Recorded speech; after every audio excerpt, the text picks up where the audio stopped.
A very good evening, students. I am CA Shraddha, and today I am here to make an announcement. So, today, as we know that we are coming to the end of these LVC classes, which are for the September 2026 examinations. But there are new classes starting for the May 2027, September 2027, and January 2028 students. So we are again starting a new batch of LVC classes catering to the students who are appearing in the May 2027 examinations, September 27 examination, or the January 2028 examinations. So it is very important that you tell your friends about these classes, the way you have benefited from these classes. Your friends or colleagues should also benefit from the upcoming LVC classes, which will be specific to their specific attempt. There are a few salient features of the upcoming LVC classes. Number one, we are starting a batch on the latest Income Tax Act 2025. So these classes will be catering to the May 2027 students and onwards, for which the Income Tax Act 2025 is applicable. So do tell your friends that the institute is again at their help and helping them with the latest batch of Income Tax Act 2025. Rather, it's the first ever batch by ICAI on Income Tax Act 2025. There is one more thing which you should keep in mind and tell your friends that with the coming classes, which will be starting from 20th of July 2025, these classes will be available to the students on the payment of a nominal fee. So we have decided, the ICAI have decided that the students will be paid a very nominal fee. So for single group, it is 1,000. For both groups, it is 2,000. So if you choose only one group, you will be charged 1,000. And if you choose both groups, then you will be charged 2,000. And what's the benefit of this amount? That you can get access to the live classes as well as the recorded classes. However, if there are some students who cannot attend the live classes, they can opt for the only recorded classes. So in these classes, the only recorded classes, you will be getting access on the payment of the fees for only recorded. So what's the payment for these only recorded classes? For a single group, suppose you choose group 1. So you will be paying 200 for only recorded. If you choose group 2, only group 2, then 200 for group 2. And if you are choosing for both groups, then obviously it is 400. So now we have segregated and provided further kind of enhancement to our classes by segregating that students can either opt as per their convenience at the start of the session that whether they want to choose the live plus recorded option, which is 1,000 oblique 2,000, and for for the students who are opting only for the recorded classes, 200 oblique 400 rupees. So at the payment of this nominal fee, you can get access to our classes. So this is an important announcement which all of you should know, and you can also tell your friends about it. So with this, I wish you all the success that you, since you are all September 2026 students, may all of you pass with flying colors.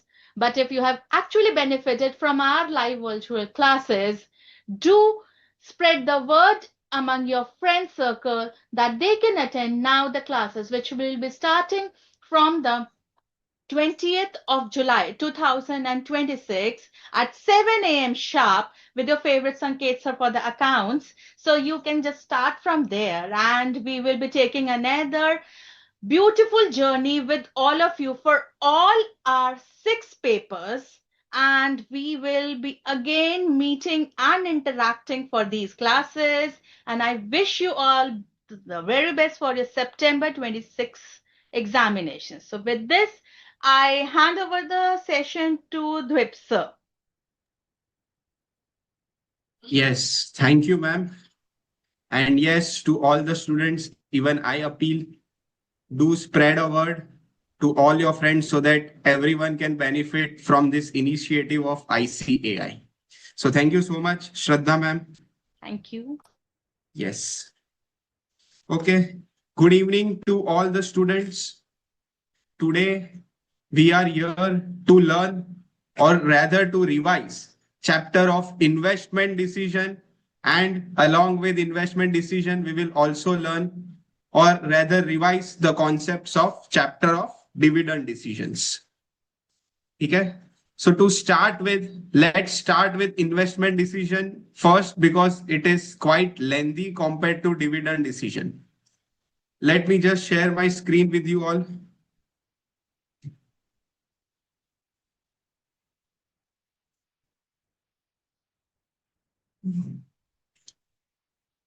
Okay, I hope my screen is visible.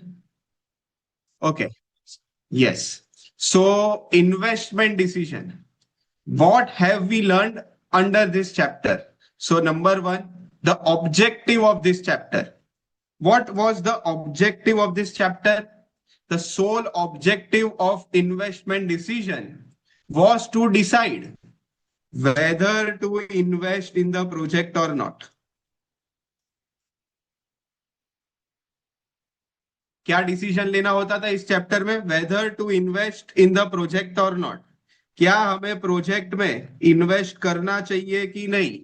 This decision we learn in this chapter, investment decision.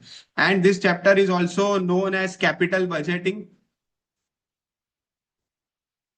इसका दूसरा नाम क्या है? Capital budgeting. ठीक है. Okay, now whether to invest in the project or not, then there are, to decide whether to invest in the project or not, there are 7 different techniques available that will help you कि क्या हमें project में invest करना चाहिए कि नहीं. What are those 7 techniques that we had learned in this chapter? Number 1, we learned about payback period. Number 2, we learned about discounted payback period.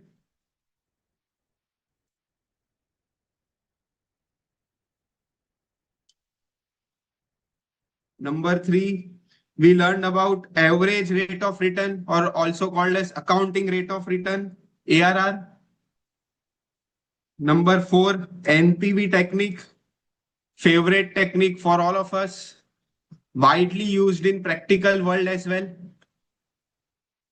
Then we learned about IRR.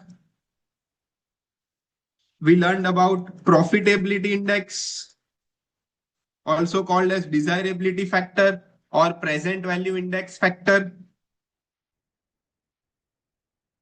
And last but not the least, we learned about upgraded version of IRR, modified IRR.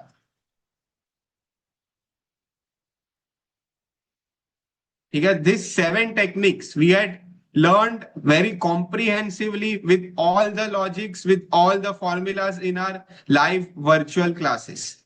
Okay, today we would be quickly going through or quickly revising the concepts of all these 7 techniques and some other concepts that were covered in this chapter. अब ये सारे technique के कुछ ना कुछ there were decision making rule, decision making criteria. If you are within that decision making criteria, then you should go for the project. ठीक है. अगर ये decision making criteria को fulfill नहीं करता है, then you reject the project. This is how we decided whether to invest in the project or not. So these 7 techniques were as a guiding principle to you कि क्या हमें project लेना चाहिए या नहीं लेना चाहिए. प्रोजेक्ट में भी anything, starting a new business, launching a new product, investing in a new machine, replacing the old machine with new one, replacing manual labor with machine. This all are nothing but different projects. तो क्या ये सारी चीजें हमें करनी चाहिए कि नहीं? उसकी हेल्प के लिए this 7 techniques come into play. Understood? So let's just quickly revise these 7 techniques, and if time permits, we will solve some questions from RTP September 2026 attempt. That is RTP for your attempt. ठीक है?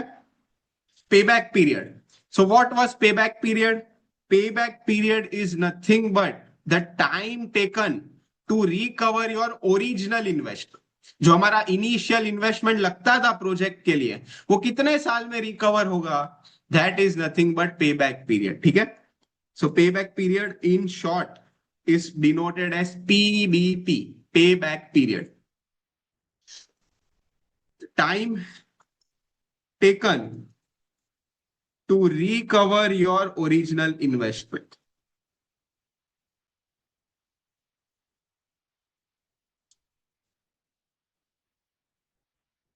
ठीक है? कितने साल में मेरा initial investment recover हो जाएगा? That was pay back period. And under this technique there was one formula to calculate pay back period. What was that formula? Pay back period was nothing but initial investment upon annual cash inflows per annum. This was the formula that we used to calculate payback period. But this formula can be used only under one condition. What was that condition? The condition was cash inflows per annum has to be uniform, has to be constant. ठीक है? अगर cash inflows per annum same होता है, then you can apply this formula and directly find payback period. ठीक है? जैसे example, initial investment in the project requires rupees 20 lakh. ये project से हम कुछ कैश इनफ्लोस जनरेट करेंगे. So let's say cash inflows per annum generated is rupees 5 lakh. Life is 6 years. ठीक है? What is the time within which my original investment gets recovered? तो sir obviously 20 lakh का आपका investment है. एक साल में एवरी ईयर आप 5 लाख कमाने वाले हो इन the form of inflows. So 20 divided by 5 years is your payback period. Understood? So in short, you have applied this formula to calculate payback period. But the condition was cash inflows per annum has to be uniform, has to be constant. ठीक है? अगर ये cash inflows per annum constant नहीं होता है, then we move to our next method of solving payback period. That was by interpolation method. I hope you all are recollecting what have we done, what have we learned in investment decision. ठीक है? So what was interpolation method? 2-step process we need to follow. Step 1, we used to prepare column for cumulative cash inflows. And step 2, we used to do the interpolation part. Interpolation part के लिए पहले हम locate करते थे कि कौन से साल के बीच my initial investment is getting recovered. ठीक है? कौन से साल के बीच initial investment is falling. So we used to first trace that period. Once that period is traced, that is located, then we do the interpolation. कि पूरे एक साल में हमने एग्जाम्पल 1 लाख कमाया, बट सर हमें तो कमाना था सिर्फ 50,000 टू रिकवर ओरिजिनल इन्वेस्टमेंट. तो 50,000 कमाने के लिए कितना टाइम लगेगा? तो it would be 0.5 years. Are you following everyone? So step 2 was interpolation. This is how we solve payback period. ठीक है? सर पेबैक पीरियड के कुछ डिसएडवांटेजेस थे. What are the limitations of payback period? तो number 1, payback period does not consider present value of cash inflows. It means 5वें साल में मान लो cash inflow is 5 lakh, तो उसकी आज की value is 5 lakh only. This is what payback period considers. It does not discount the future cash inflows. Are you following? So it ignores time value of money. This was first limitation. Second limitation was the cash inflows that are generated after payback period are totally ignored. इसका मतलब क्या पता है? let's say life of project is 8 years. ठीक है, year 1 2 3 4 5 6 7 8. Okay, 1 lakh, 2 lakh, 5 lakh, 6 lakh, 2 lakh, 90 lakhs, 75 lakhs, 100 lakhs. Let's say the payback period is 4.5 years. It means मेरी कहानी payback period की यहाँ के रुक गई, यहाँ के खत्म हो गया. So payback period does not give importance to this cash flows now. Are you following? Payback period के बाद जो भी cash inflows generate हुआ उसको कोई भी weightage नहीं दिया जाता है.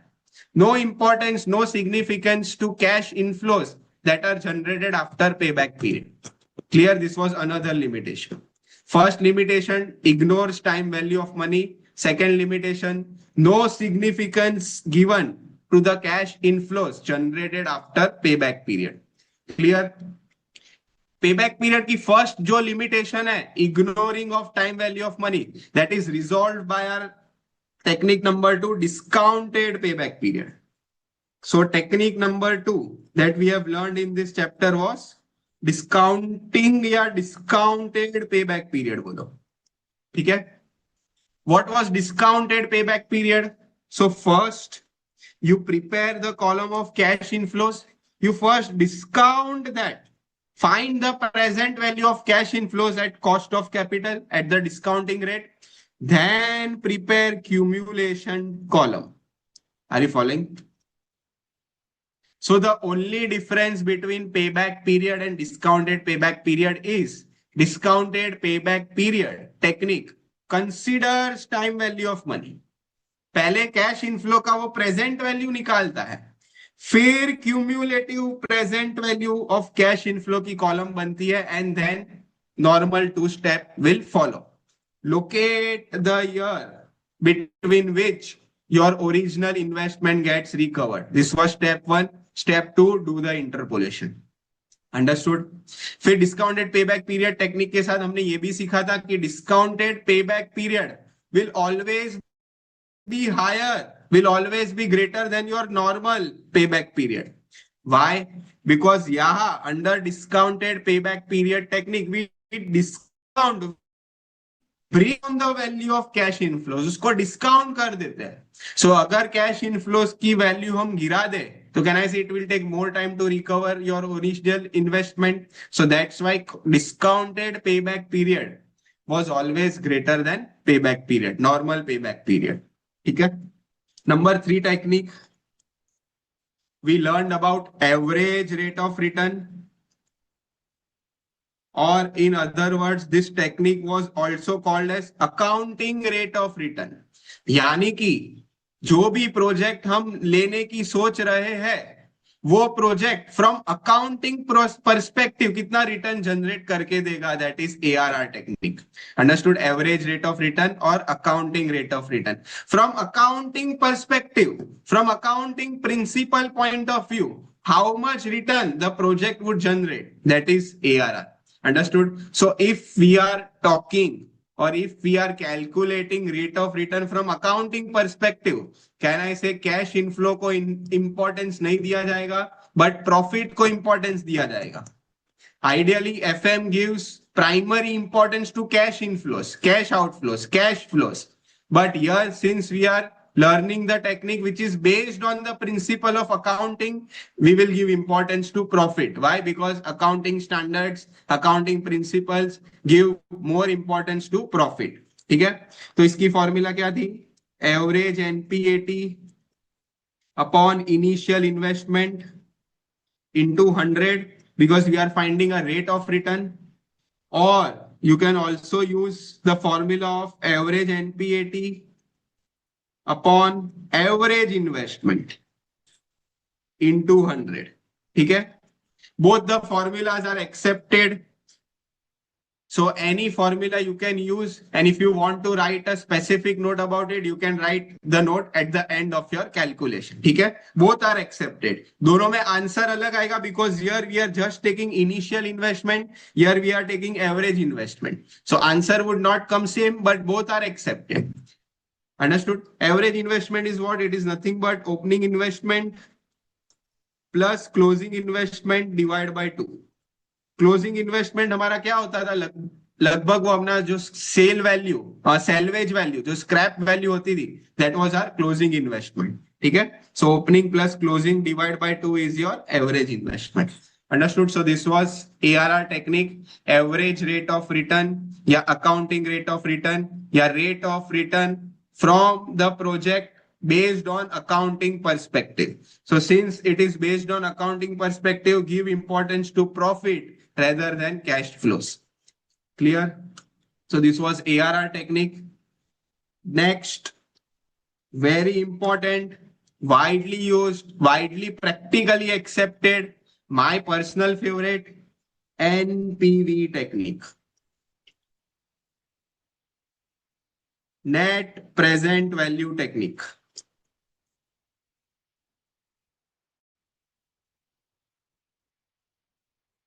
So what is net present value? It is simply nothing but PVCI less PVCO. Present value of cash inflow less present value of cash outflow. ठीक है. मीन सारे फ्यूचर कैलकुलेशन को आप आज के तारीख पे लेके आओ, आज की वैल्यू पे लेके आओ. All the future inflows, all the future outflows are discounted and brought to today's value. That is present value. ठीक है. PVCI less PVCO. And if NPV is positive, it means my inflow ka present value is more than outflow ka present value. So you should accept the project. ठीक है. The decision making criteria was if NPV positive, accept the project. If NPV negative, reject the project. ठीक है. So this was NPV technique, but NPV में importance is given to cash inflows and cash outflows. Importance is not given to profit, it is given to cash inflows. भाई पैसा कितना आने वाला है future में, पैसा कितना जाने वाला है फ्यूचर में. ठीक है. So importance is given to cash flows. So first of all, can I say non-cash items are redundant over here? Are you following? जैसे depreciation हुआ, amortization हुआ, they are redundant over here. Yes, they are in itself redundant, but उसके वजह से जो tax saving हो रहा है, that is helpful for us. That is not redundant because tax saving means उतना tax जेब से कम जाएगा, means उतना outflow जेब से कम होगा. Are you following? So from tax saving perspective, non-cash items are not redundant, but by its very nature they are redundant. Clear? So फिर if you remember, if you recollect how to calculate cash inflows, उसका हमने format सीखा था. So let's just quickly revise the format of cash inflows. Can I say we start? See, cash inflows ultimately is nothing but inflow, means kamai, means ultimately it is nothing but something related to income statement. ठीक है. But income statement में से non cash items को जहां जहां निकालने वहां निकाल देंगे. अंडरस्टूड? सो सेल्स से स्टार्ट करते थे. सेल्स में से variable cost if we subtract, we get contribution less we used to do fixed cost excluding depreciation. It means सारे कैश फिक्स्ड कॉस्ट हम पहले माइनस करते थे. And the resulting amount was termed as NPBDT, net profit before depreciation and tax, annual profit before depreciation and tax. Clear? फिर इसमें से we used to subtract depreciation, so we get NPBT. इसमें से tax minus करते थे, we used to get NPAT, and then we add back the depreciation, we get cash inflows from operations. Are you following? फिर किसी को doubt आया था live lecture में, सर डेप्रिसिएशन को माइनस करके ऐड ही करना था, तो why did we do this? तो the logic was depreciation, yes, depreciation in itself is redundant.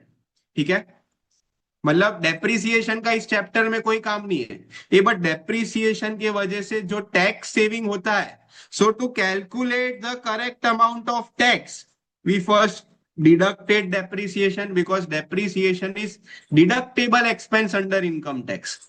तो ये सही टैक्स कैलकुलेट हो उसके लिए पहले उसका इस्तेमाल किया हमने, उसको माइनस किया, फिर वंस डेप्रिसिएशन का काम हो गया वी टोल्ड हिम कि भाई अब तेरा कोई काम नहीं है इस फॉर्मेट में, टेक एन एग्जिट। ठीक है, so we added that back again and we found cash inflows from operations. ठीक है, understood. So this was the format to calculate cash inflows. हाँ, फिर इसमें there were some specific adjustments as well, specific line items का हमें ध्यान से इसमें इंटरप्रेट करना था। Understanding what were those specific special adjustment, तो special adjustment, special line items जिसका ध्यान से कैश इनफ्लो में इफेक्ट देना था। What were that special adjustment? Number one was depreciation.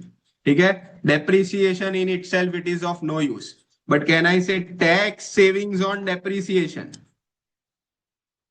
Depreciation के वजह से जो टैक्स में बचत हो रही है, इट मींस मेरे जेब से पैसा कम जाएगा गवर्नमेंट को because of depreciation, that is relevant. So savings means बचत, बचत मींस फायदा, फायदा means inflow. Understood. So under financial management opportunity cost and savings in cost both are important, both are relevant. ठीक है, हाँ, from accounting principles they are not relevant, उसकी effect कहीं पे भी नहीं आती, but in FM it is relevant. ठीक है, सो सेविंग्स मीन बचत, बचत मीन्स फायदा means inflow. Understood. So this was special adjustment number one. Special adjustment number two was additional capital investment. See ये तो भाई प्रोजेक्ट है, तो प्रोजेक्ट में कब कब पैसा लगेगा, it you cannot 100% predict today itself, so it is quite possible कि year one में मान लो 10 लाख इन्वेस्टमेंट की जरूरत पड़ी, so you invested 10 lakh today, but it is quite possible कि 2 साल बाद, 3 साल बाद, 4 साल बाद कुछ और इन्वेस्टमेंट की जरूरत पड़े। so the cash outflow that you invest in the project in further years, can I say उसको डिस्काउंट करना पड़ेगा बिकॉज ऑफ फ्यूचर में आउटफ्लो होने वाला है, and our calculation is to bring all the future calculations, be it inflow be it outflow, उसको आज के तारीख पे लेके आना है। Understood? So additional capital investment has to be discounted with the discounting factor of respective year. Understood? So this was about capital investment. Number three, very important, working capital investment. ये working capital can I से जब तक business है तब तक working capital लगेगा। ये once business is not there, can I say there is no need of working capital. Why? What is working capital? The funds that you need to run day to day business operation. उसका मतलब यही है, रोज का रोज daily business को चलाने का पैसा is working capital. तो अगर बिजनेस ही नहीं है तो कहना से वर्किंग कैपिटल की रिक्वायरमेंट नहीं है।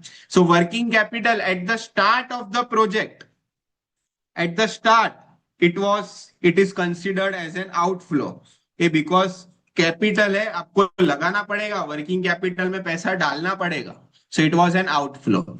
But once the project ends means the business ends, ठीक है, so once the business ends the working capital, the amount that is blocked in the working capital will get released. Ultimately working capital है क्या? It is amount blocked in debtors, it is amount blocked in inventory, it is amount blocked in cash bank of the project.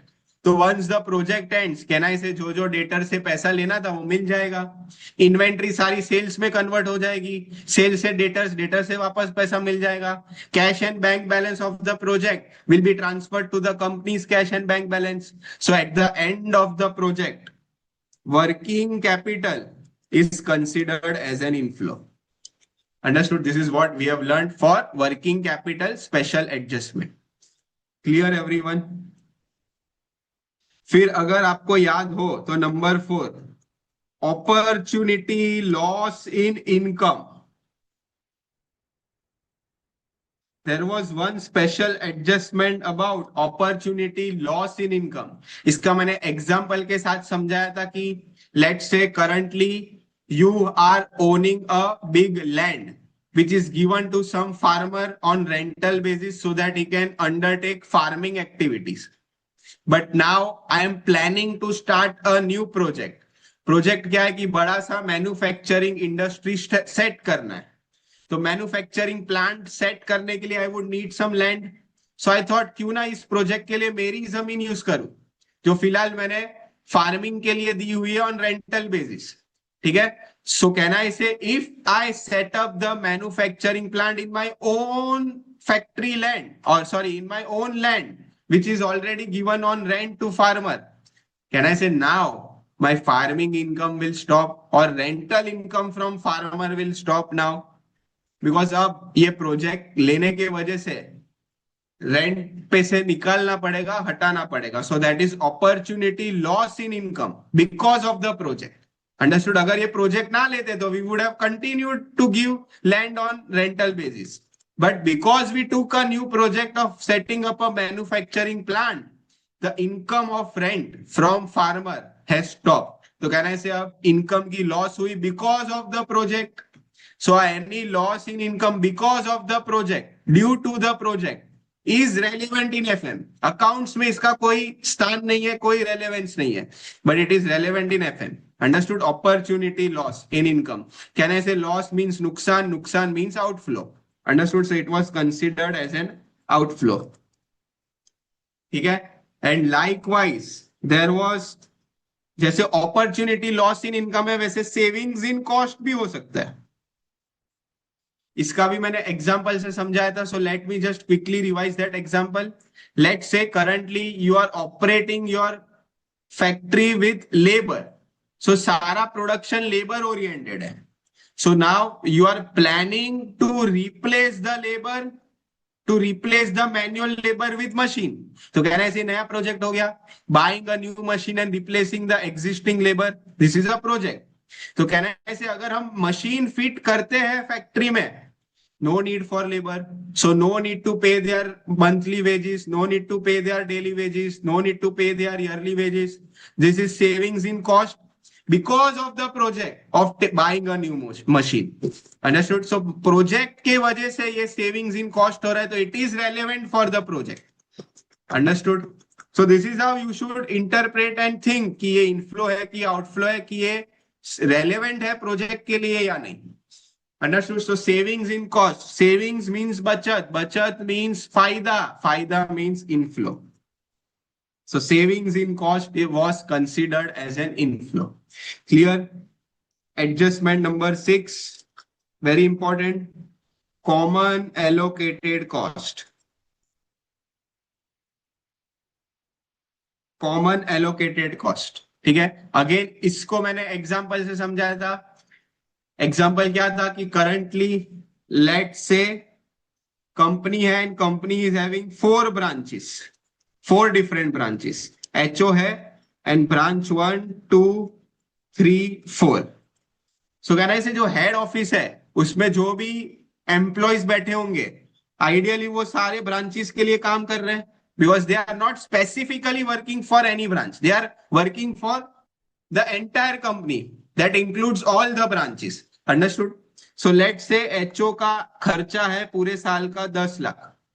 ठीक है. So ideally it is ideally nahi, but it is allocated to different branches based on some logical proportion. So let's say currently the logical proportion is equal. ठीक है, is equal. So can I say currently 2.5 lakh, 2.5 lakh, 2.5 lakh, 2.5 lakh is the allocation, is the apportionment of HO cost to respective branches equally. ठीक है. But now let's say we are taking a new project that is to open a branch number 5. तो ये नया project हुआ. Okay. Now listen very carefully. ये नया project लेने के वजह से my HO का total cost is not increasing. It is remaining as it is. But can I say now HO will work for branch 5 as well? मतलब इनका भी कुछ काम HO will do. So now can I say, let's say again the proportion of apportionment, the allocation proportion is equal. तो अब सब branches में 2 लाख 2 लाख 2 लाख का कॉस्ट एलोकेट होगा. So is this 2 lakh cost that is allocated to branch 5 relevant for our project? Relevant under investment decision? So we learned नहीं sir ये relevant नहीं है, we have to ignore. Why? Because अगर ये project नहीं भी लेते, एचओ का कॉस्ट 10 लाख ही था, प्रोजेक्ट लेने के वजह से एचओ का कॉस्ट नहीं बढ़ रहा है, सिर्फ अपॉर्शनमेंट का प्रपोर्शन इज चेंजिंग, एचओ का कॉस्ट इज रिमेनिंग सेम है only. So that's why it is not relevant for the project.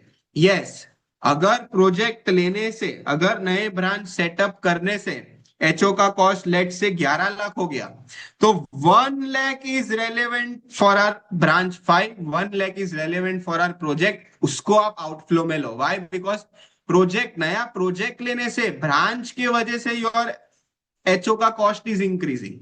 2 employ ज्यादा बिठाने पड़े so that they can manage branch 5. Understood? So that 1 lakh is relevant. But common allocated cost, अगर project लेने से your HO cost is not increasing, it is remaining same, तो अगर आप project नहीं भी लेते वो तो इतना ही रहने वाला है. So it is not relevant for the project. This is what we have learn. But yes, if that cost, if the common allocated cost increases specifically due to project, then to that extent, to this 1 lakh, you give importance, you consider in cash outflow for new project 5. Clear? This was about common allocated cost. Number 7, we learned about sunk cost. Again, sunk cost is irrelevant for decision making. Why?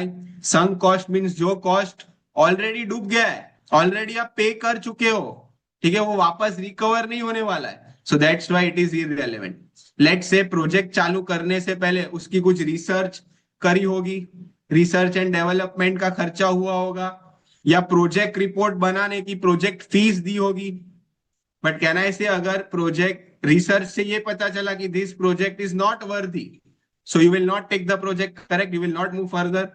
But कहना है से जो R&D का cost था वो तो already इनकर हो चुका है, वो कैसे अब रिकवर करोगे? प्रोजेक्ट रिपोर्ट बनाने की जो प्रोजेक्ट फीस प्रोफेशनल को दे दी है वो कैसे रिकवर करोगे? Understood? So that's why it is sunk cost, cost that is already डूब गया. That's why it is irrelevant. Understood? It will not get recovered whether you take the project, you don't take the project. Understood? Everyone? So sunk cost is irrelevant. Last but not the least, capital gains on sale of asset. जब project खत्म हो जाता है तब जो भी machine बचता है, we used to sell it, so उसमें कैपिटल गेन्स आएगा. And capital gains under FM is replica of capital gains concept that you have learned in taxation. ठीक है, taxation capital gains on sale of asset कैसे होता था? It was based on the concept of block of asset. So यहाँ पे भी capital gains block of asset basis पे हमें कैलकुलेट करना है. Replica of what you have learned in taxation. So I will not take more time in revising this because I have to cover multiple concepts. I have to solve practical problem as well. So capital gains, you just focus on what you have learned in taxation. Capital gains on sale of asset, follow the concept of block of asset. And always इसमें जो भी loss होता था वो short term ही माना जाएगा, जो भी गेन आएगा वो शॉर्ट टर्म ही माना जाएगा. Clear? Everyone, as per the income tax rules. So this was a quick revision, quick insights about special adjustments that we have faced in this chapter, capital budgeting. Clear, everyone? Next, very important, discounting rate. Sir future cash inflows, future cash outflows को discount तो करना है, but discount के लिए, discount करने के लिए discounting rate तो चाहिए. So I told you practically the discounting rate, practically, not from academic perspective, practically discounting rate is ideally the मन की इच्छा, your desired rate of return from the project. How much you desire to earn from that project, you take that as a discounting rate. ठीक है, so this was number 1. But can I से सबकी मन की इच्छा अलग अलग होगी from the same project? Yes or no? Let's say we are starting a new manufacturing business of kids wear. तो मेरी मन की इच्छा है कि मुझे 17% कमाना है. वही किड्स वेयर मैन्युफैक्चरिंग बिजनेस से आपकी मन की इच्छा हो सकती है 13% कमाओ. कुछ लोग लालची, greedy, they would want to earn 25%, 30%. So can I say this rate is subjective? It depends on multiple factor. It depends on personal desires as well. So can I say in academics, we cannot be subjective. We have to be uniform. ठीक है. So for that we number 2 was कि अगर discounting rate मन की इच्छा नहीं है तो look for the industry rate. ठीक है. किड्स वेयर मैन्युफैक्चरिंग बिजनेस में, इस इंडस्ट्री में जितने भी बिजनेस है उनका एवरेज रेट ऑफ रिटर्न कितना है. So take that rate as a discounting rate. And last but not the least, very important for you, specifically for academic purpose. Third is key discounting rate was cost of capital. WACC. Discounting rate was WACC, cost of capital. In all the questions or in 95% of the questions, our discounting rate was COC. Why is our discounting rate WACC? Ultimately आप कोई भी project लो, project लेने के लिए आपने capital race किया होगा, वो कैपिटल प्रोजेक्ट में इन्वेस्ट किया होगा. तो कहना है इसे ये कैपिटल जिसने दिया है, which ever sources you have arranged the funds, they will expect something in return from you, and that expectation of capital providers is called as WACC, cost of capital. Correct. अब ये cost, ये capital आपने जो भी project में invest किया हो, कहने से from that project minimum you will ask to recover your cost. Minimum आप इतनी तो इच्छा रखोगे मिनिमम, कि भाई मैं जो भी प्रोजेक्ट में इन्वेस्ट करूं मिनिमम मेरा कॉस्ट ऑफ कैपिटल निकलना चाहिए. Otherwise I will not be able to satisfy my capital providers. उनकी एक्सपेक्टेशन को मैं मीट नहीं कर पाऊंगा. Understood? So that's why the minimum discounting rate that we take, and in 95% of the question that we will take is WACC. Clear uniform everyone? Because this is uniform rate. WACC तो recover करना ही पड़ेगा जहां पे भी, जिस भी project में आप इन्वेस्ट करो. Clear? So WACC was your discounting rate in 95% of the problems that we have seen in this chapter. Understood everyone? So this was about discounting rate. First was about 7 techniques. I briefly explained the concept of 7 techniques.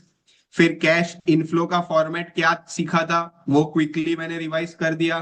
फिर special adjustments, a very important part of this chapter, special adjustments, उसकी effect कैसे देनी है cash flows में, that also we quickly walk through. Discounting rate क्या होती थी उसका भी लॉजिकल एक्सप्लेनेशन और लॉजिकल रिवीजन कर दिया. Now there were some other concepts as well. Which were those other concept? Concept number 1, capital rationing situation. Capital rationing situation. अच्छा, we are still left to revise IRR technique. हाँ, अभी तो मैं सिर्फ NPV technique में से ये अंदर आ गया हूं. I deep dive into NPV technique and NPV technique में से ये सारे branches open करें. Since still IRR, modified IRR, profitability index is left. ठीक है. So before starting with capital rationing, let's learn about IRR. Technique number 5. अच्छा, before starting with IRR, let's quickly revise profitability index. Why? Because NPV के variable, profitability index के variable दोनों same है. NPV was PVCI less PVCO. Profitability index is PVCI upon PVCO. So अगर आपने NPV ढूंढ लिया तो by default आप PI भी ढूंढ ही सकते हो because variables are same. Clear everyone? हाँ, but इसका interpretation क्या होता था? I'm more interested in knowing the interpretation rather than just solving by applying the formula. So let's say if PI, let's say PVCI is 2 lakh, PVCO is 1 lakh. So can I say PI comes to 2:1? So what does this mean? This means on every 1 rupee of capital investment, on every 1 rupee of initial investment, your project is earning 2 rupee of cash inflows and that too in present value terms. Understood everyone? 1 रुपया लगाने पे कितना वापस आ रहा है इन the form of inflow? तो 2 रुपए आ रहा है. सो कहने से ये तो अच्छा बिजनेस हुआ. 1 का 2 हो रहा है, 1 का 3 हो रहा है, 1 का 4 हो रहा है. So if PI is greater than 1 you accept the project. 1 का 1 से तो ज्यादा ही होना चाहिए. 1 का 1 से कम कर रहे हो आप, so you are doing loss making business. ठीक है, so reject the project. Understood? 1 का 1 से कितना ज्यादा हो सके, that is a good sign for the business. Everyone clear? So PI greater than 1, we accept the project. And whereas PI less than 1, we reject the project. Simple interpretation. 1 रुपया investment करने पे कितने रुपए का इनफ्लो मिल रहा है in present value terms, that is pi. Clear? So this was technique number 5, profitability index. Technique number 6, IRR. IRR internal rate of return. ये means यहां पे हमें कोई एक रेट ढूंढना है. सो IRR is that discounting rate where your PVCI equates to your PVCO. ये वो डिस्काउंटिंग रेट है. कोई भी रेट हो सकता है, 10, 15, 20, 17.5, 16, 12.5, कुछ भी हो सकता है. It is that rate, that discounting rate where your PVCI and PVCO exactly are same. They both are equal. Understood? Or in other words, can I say PVCI, PVCO को ये साइड लेके जाओ तो माइनस PVCO हो जाएगा and RHS में 0 बन गया. So it is that discounting rate where your PVCI is minus PVCO is 0. In other words, can I say it is that discounting rate where PVCI minus PVCO is nothing but NPV is 0. ठीक है? It is the maximum rate of return. It is the maximum return that project can generate. In loose समझना है तो it is nothing but maximum return that this project can generate. ये project की maximum कमाने की ताकत, maximum कितनी है, दैट इज IRR. ठीक है एवरीवन? अंडरस्टूड? सो लेट्स से इफ IRR, अब आप सोच के खुद ही आंसर बताना. Let's if 11% and if your WACC is 18%, will you accept that project? इस प्रोजेक्ट की मैक्सिमम कमाने की कैपेसिटी 11%. और in other words actual rate of return from the project 11%. Your cost 18%. Don't enter into this project, नुकसानी का धंधा है. Understood? So IRR decision making criteria for IRR क्या था? If IRR is greater than WACC, you accept the project. If IRR less than WACC, you reject the project. Clear? So this was about IRR technique, internal rate of return. अच्छा, internal rate of return क्या होता है वो तो समझ लिया, but इसको calculate कैसे करते थे? So to calculate IRR, we followed trial and error method. कौन सी मेथड हम यूज करते थे? Trial and error method. Trial and error method में क्या होता था? ट्रायल 1 हम करते थे, let's say the discounting rate is 10%. My trial 1 personally used to start from 10%. ठीक है, आप कोई भी रेट से स्टार्ट कर सकते हो. सो वी वर चेकिंग कि क्या 10% में एनपीवी 0 आ रहा है कि नहीं. Let's say NPV comes to positive 1000. So 10% cannot be my IRR because NPV 0 नहीं आ रहा है, उल्टा positive 1000 आ रहा है. ठीक है, फिर हम क्या करते थे? ट्रायल 2 पे जाते थे. Move on to next trial and try till you succeed. वैसा था IRR. So trial 2, since we want to bring this positive NPV to 0, मतलब NPV को नीचे लाना है, तो to bring down the present value, your discounting rate should increase. ये जितना ज्यादा डिस्काउंटिंग रेट उतना कम प्रेजेंट वैल्यू. यस और no? Understanding. So trial 2 was some rate higher than 10%. So मैंने बोला था maximum take a gap of 5%. You can take lesser gap as well, but 10 से सीधा नेक्स्ट ट्रायल 25% पे मत करना, 30% पे मत करना, क्योंकि wider the gap lesser would be the accuracy.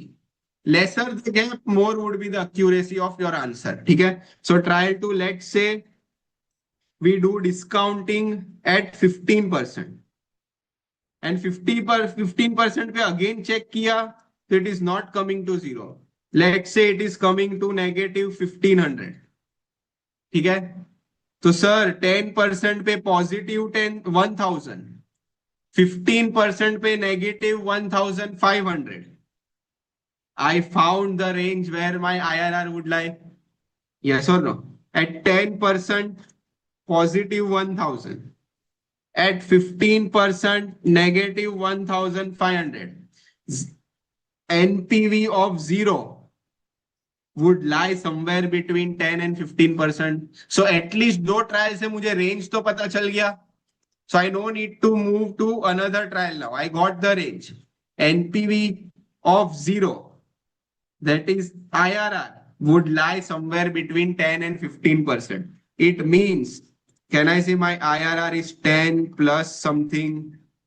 ठीक है. अब ये to find this something, we used our normal interpolation का concept कि अगर मैं 10 से 15% डिस्काउंटिंग रेट कर देता हूं, that means if I increase the discounting rate by 5%, ओ तो एनपीवी पॉजिटिव 1000 से नेगेटिव 1500 हो गया. Means NPV reacted by 2500 rupees. Yes और no?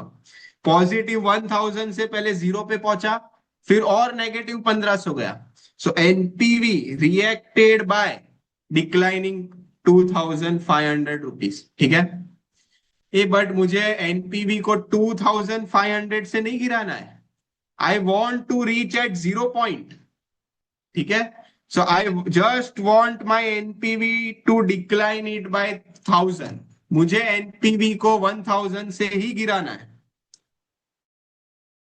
So if I want to decline my NPV by 1000, by how much percent I should increase the rate? So it was just a simple interpolation, cross multiplication.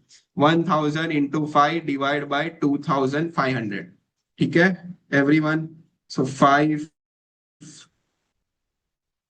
1 500. So this comes to 2. Understood? So 2% से आपको rate बढ़ाना पड़ेगा. So 1000 into 5 divided by 2500. Can I say 2% is coming? So my IRR is 10 plus 2. 12% would be my IRR. And if you discount your inflows and outflow at 10%, NPV would come to 0. Understood? So this was how IRR was calculated using trial and error method and applying interpolation का concept. जिसको interpolation का logic नहीं समझता था, उसके लिए मैंने एक formula भी दी थी. IRR is nothing but lower rate plus NPV at lower rate divided by NPV at lower rate minus NPV at higher rate. ठीक है.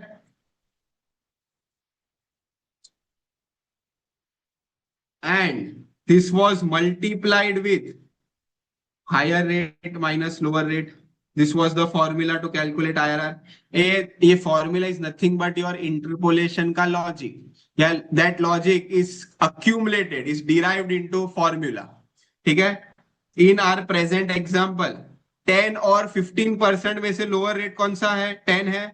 So can I say IRR is 10 plus? Now this bracket is nothing but something. Understood? What was NPV at lower rate? It was positive 1000. Divide by NPV at lower rate was positive 1000 less NPV at higher rate was negative 2500. ये students भूल जाते हैं यहाँ negative sign लेना. NPV at higher rate is actually negative 2500. So you have to write it in negative only. Clear? And multiply by higher rate minus lower rate. Higher rate from 10 and 15 is higher. 10 is lower. Clear? And if you solve this values, you will get 12%. Understood? So this was the formula to calculate IRR. So IRR technique, I hope you all are able to recollect, you all are able to revise. Last technique, upgraded version of IRR, modified IRR. An upgraded version definitely would resolve some of the defect of original technique. जैसे discounted payback period था, that is upgraded version of normal payback period. तो उसने time value of money की defect का resolution लाया था. ठीक है. So here also modified IRR is upgraded version of IRR. So it will resolve some of the defects of normal IRR technique. ठीक है. So यहाँ पे if you remember modified IRR, again here we have to find discounting rate because ultimately rate of return ही ढूंढना है. So modified IRR is that discounting rate where terminal PVCI was equal to PVCO. Are you able to recollect? Terminal PVCI. IRR में क्या था? Just PVCI was equal to PVCO. But यहाँ पे terminal PVCI is equal to PVCO. Sir, terminal PVCI क्या था?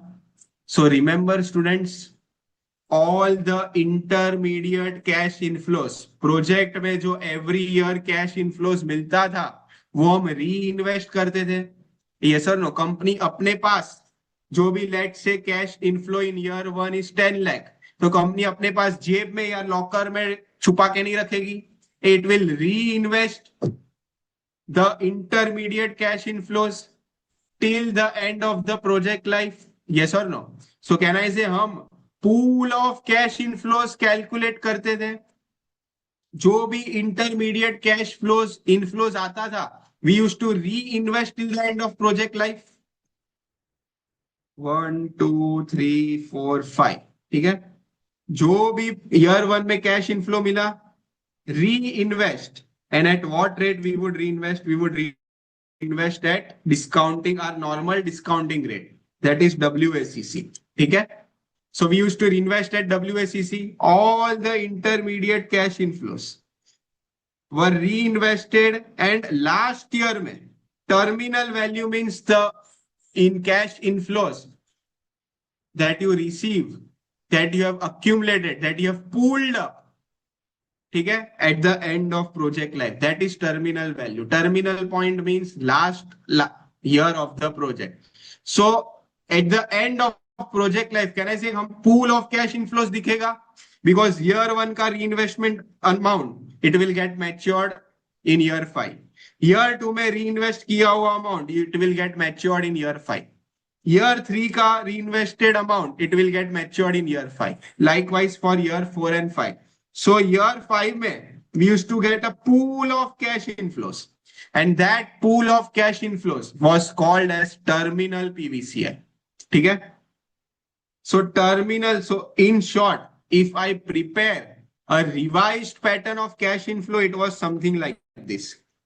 Nil, nil, nil, nil, and pool of big cash inflows. Are you following? Because year 1 में cash inflow आया, तुरंत reinvest कर दिया, means outflow हो गया. So year 1 में net cash flows remain 0. Likewise, same for year 2, 3 and 4. And ये सब reinvested किया हुआ अमाउंट एक साथ आपको year 5 में मिलेगा. Clear? So in year 5, if you see, you will see, oh, a big pool of cash inflow is generated. So at what rate, at what discounting rate, the terminal PVCI equates PVCO, that is your MIRR. Understood? Modified IRR. So again, now you have to just simply follow IRR steps. एक बार आपने pool of cash inflows ढूंढ लिया at the end of project life. Now normal IRR technique or normal IRR का process, the way of calculating discounting rate starts. ठीक है. trial and error method. Try at 10%. क्या terminal PVCI, let's say 10 लगाया, क्या terminal PVCI equals to your PVCO? No. Then move to next trial. Then find the range for positive and negative NPV. ठीक है, वो range मिल गया. Do the interpolation and find the discounting rate. जो भी discounting rate आएगा that is termed as modified IRR, MIRR. Clear everyone? So this was about modified internal rate of return technique. Then, so all the 7 techniques we have quickly revised. Then we learned some concept called capital rationing situation. What was capital rationing situation? ये एक ऐसी परिस्थिति होती थी जहां पे there are multiple projects all with positive NPV. सबके NPV positive. So ideally you should accept all the projects. ठीक है, बट अगर हम सारे प्रोजेक्ट एक्सेप्ट करने जाते हैं तो we let say require funding of 20 lakh. NPV positive, तो एज पर एनपीवी टेक्निक का decision making criteria you should invest in all the projects. Okay, सारे प्रोजेक्ट में इन्वेस्ट करना है तो 20 लाख की जरूरत है, but no, there is fund restriction, fund constraints. You just have 15 lakh rupees. This is capital rationing situation. पैसे उतने नहीं है जितने सब प्रोजेक्ट में इन्वेस्ट कर पाओ. Understanding? So can I say now, since you are limited with fund, you are limited with financial resources, you have to select best of the best projects. सारे तो नहीं ले सकते, बट इसमें से बेस्ट लेंगे and we will invest in the best projects. Clear? तो best लेने के लिए ABCD में से टॉप से bottom which are the best and then coming down. उसके लिए वी हैव लर्न कि it will depend on the type of the project. You have to give rankings from top to bottom. To give rankings to the project, you have to first see, are the projects divisible या indivisible? I hope you all are recollecting this topic. So first check, क्या project divisible है या project is indivisible? A divisible project means part of the project is possible. Let's say there is last project D, last ranking project D. अब project D पूरा लेना है तो you need 5 lakh rupees, for example. But you just have fund of 1 lakh. Now you are just left with 1 lakh in your pocket. So if projects are divisible, तो what project D will say? See, अगर मुझे पूरा खरीदना है तो 5 लाख चाहिए, but तेरे पास 1 लाख है, so take 1/5 of that project, take only 20% of the project, take only part of project D. Understood? So that was a case of when projects are divisible. Part of the project can be taken. टुकड़ा, छोटा टुकड़ा भी आप ले सकते हो. Understanding? So if you have only 1 lakh, then take 1/5 of the project D. Are you following? Don't take me entirely. टुकड़े में खरीदो. But if projects are indivisible, let's say if the same project D is indivisible, so project D, if you remember, said कि भाई मुझे खरीदना है तो पूरा 5 लाख लेके आना, वरना मुंह दिखाई मत करना. Take another project. If you have only 1 lakh, then take some other project which requires only 1 lakh. Project D saying अगर मुझे खरीदना है, मेरे में इन्वेस्ट करना है, 5 लाख चाहिए, 5 लाख लेके आना, वरना मुंह दिखाई मत करना. Clear? Go to some other project, EFGHI JKLN, जो लेना हो लो, 1 लाख वाले. Clear? So that was a case of indivisible project. And if you remember, if the projects are divisible, then our ranking was based on NPV per 1 rupee of outflow method. ठीक है, 1 रुपया invest करने पे वो project कितना NPV generate करके देगा, that formula we used to apply and give the rankings. NPV upon PVCO. ठीक है, 1 रुपया प्रोजेक्ट में लगाने पे उस वही प्रोजेक्ट कितना एनपीवी जनरेट करके दे रहा है. So we used to calculate for all the projects, and जिसका एनपीवी पर 1 rupee of outflow was more, was ranked 1. वैसे टॉप टू बॉटम हम रैंकिंग्स देते थे. I hope you are recollecting.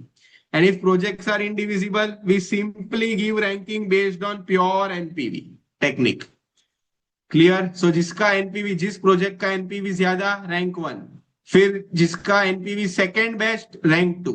ऐसे we used to come top to bottom and give the rankings. Understood? So in short, if projects are divisible, give rankings based on NPV upon PVCO वाली formula.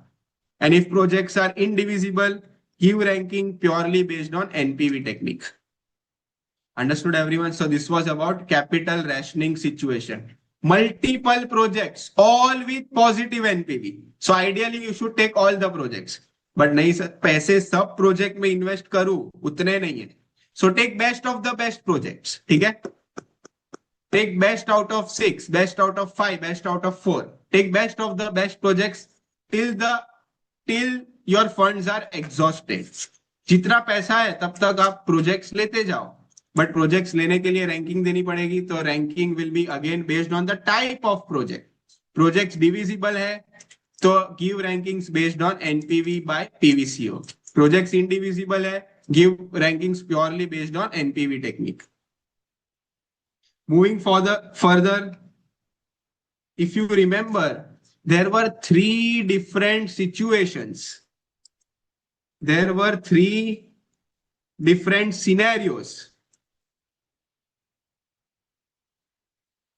where NPV and IRR technique were giving conflicting results. There were three different scenario situations जहां NPV और IR के बीच झगड़ा होता था. If you recollect, conflicting decision making answer आता था. So let's say project A, project B, दो म्यूचुअली एक्सक्लूसिव प्रोजेक्ट है. दोनों में से एक सिलेक्ट करना है. NPV of project A let's say comes to positive 50,000 and B का it comes to positive 35,000. So purely based on NPV technique, अगर दोनों में से एक प्रोजेक्ट सिलेक्ट करना हो, project A is best for us. Okay. Now let's check their IRR. Project A का IRR, which is its maximum ताकत of earning or actual rate of return, is 15%, and project B का 25%. So can I say based on IRR technique, project B would be selected. ये तो if you see IRR और NPV के बीच झगड़ा हो रहा है. NPV saying no, project A only, I will not take project B. IRR say no, I will not see to A, I will select B, B, B, B, B. झगड़ा हो रहा है. तो ऐसा झगड़ा कौन से सिनेरियो में होता था? So there were three situations. Number one, when size of the project was different sizes of the project. Let's say project A is costing 5 lakh, whereas project B requires just investment of 50,000. So if there is disparity in size, तो ऐसा conflicting answer आएगा. ठीक है? So we will just quickly cover कौन से तीन scenario है जहां conflicting results come between NPV and IRR. So this was scenario 1. Scenario 2 was timing disparity in generation of cash inflow. ठीक है? एक प्रोजेक्ट ऐसा है, let's say project A, it generates more cash inflows at the initial years of its life. मतलब शुरुआत के सालों में ज्यादा कैश इनफ्लो जनरेट हो रहा है और लेटर ईयर्स में cash inflows generated is less. Whereas project भी ऐसा प्रोजेक्ट है जहां शुरुआत में कम कैश इनफ्लोस जनरेट हो रहे हैं, बट लेटर स्टेज में it is earning more cash flows. Are you following? तो ऐसा कोई डिस्पैरिटी हुआ in timing of generation of cash inflow, then again project A and project B के बीच एनपीवी और आईआरआर के बीच झगड़ा होगा. They both will give conflicting results. Clear? So second situation was timing disparity in cash inflow generation.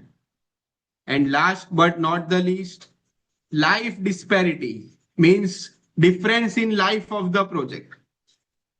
Life of project A 8 years, life of project B 4 years. तो ऐसी कोई स्थिति हुई, ऐसा कोई सिचुएशन आता है where both the projects are having different life,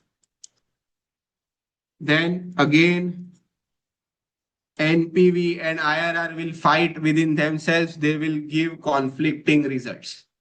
Clear everyone? ठीक है.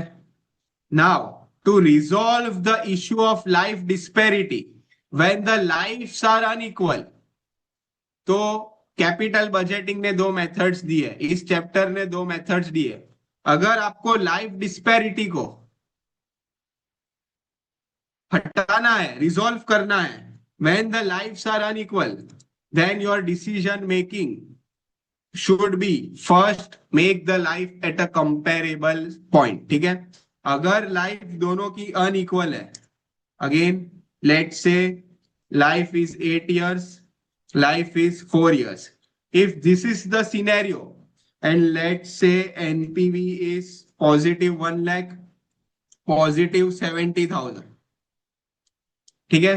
A and B are mutually exclusive projects. Mutually exclusive means दोनों में से एक को ही सिलेक्ट करना है. प्रोजेक्ट ए की लाइफ 8 years है, प्रोजेक्ट बी की लाइफ 4 years है. पूरे 8 साल में प्रोजेक्ट का एनपीवी इज 1 लाख, पूरे 4 साल में प्रोजेक्ट का एनपीवी 70,000. ठीक है. So if looking at the pure amount of NPV, the NPV technique says in case of mutually exclusive projects, अगर दोनों में से एक सिलेक्ट करना है, go for that project which has highest NPV. This is a general standard rule. जिस project का NPV ज्यादा, टेक दैट प्रोजेक्ट. ठीक है. बट यहाँ पे कैन आई से जस्ट सिलेक्टिंग द प्रोजेक्ट और just deciding purely based on NPV is not logical, is not reasonable, is not justifiable. Why? Because life is unequal. ये दोनों की लाइफ अनइक्वल है. एक 4 साल का बच्चा है और एक 8 साल का बच्चा है. दोनों को आप कंपेयर ही नहीं कर सकते. सो टू मेक देम और to decide, first make them comparable. Bring their life at equal point or at a comparable point. Are you following? So to bring the life at equal point or at a comparable point, we have learned two methods. ठीक है. One is replacement chain method and one was one of the favorite method, equivalent annualized criteria method. ये methods का काम क्या है? ये methods का decision making करना नहीं है, ये मेथड्स का डिसीजन लेने में हेल्प करना है कि to bring the life at a equal point और अ कंपेरेबल पॉइंट. ये मेथड से आपका लाइफ इक्वल होगा या कंपेरेबल पॉइंट पे आ जाएगा and then you can decide. ठीक है. So replacement chain method. Replacement chain method में क्या था? रिप्लेसमेंट चेन मेथड में again continuing with same example, life of project A is 8 years, life of project B is 4 years. ठीक है. So take entire project B one more time. ये अगर हम पूरा प्रोजेक्ट B एक और बार ले लेते हैं, 4 साल में खत्म हो जाएगा, और एक बार पूरा प्रोजेक्ट B ले लो फ्रॉम ईयर 5 to ईयर 8, तो कहने से ये भी 8 साल का हो गया और प्रोजेक्ट B भी नाउ 8 साल का हो गया. Clear? So this was replacement chain method. Take entire project one more time in this present example. But मान लो, let's say there are two projects, A of 11 years, B of A of 13 years, B of 11 years.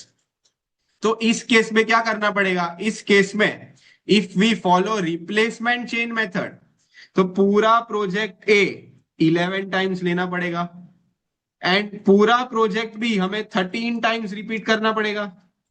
So can I say it will involve a lengthy calculations, time consuming calculations, complex calculations. ठीक है. So to resolve, so this is a disadvantage, a limitation of replacement chain method.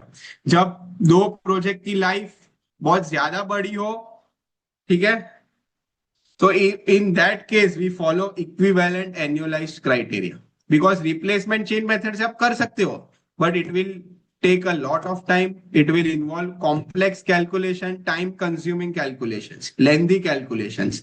ठीक है? So उस case में it is preferable to go for equivalent annualized criteria. Equivalent annualized criteria में तीन step थे.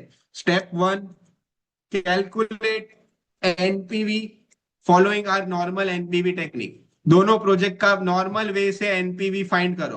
Project A का 8 साल का एनपीवी, प्रोजेक्ट बी का 4 साल का एनपीवी, जो भी आया just calculate. Step 2, calculate PVAF for both the projects. I hope you know what is PVAF, present value annuity factor for both the projects. Project A का 8 साल का PVAF, प्रोजेक्ट बी का 4 साल का PVAF.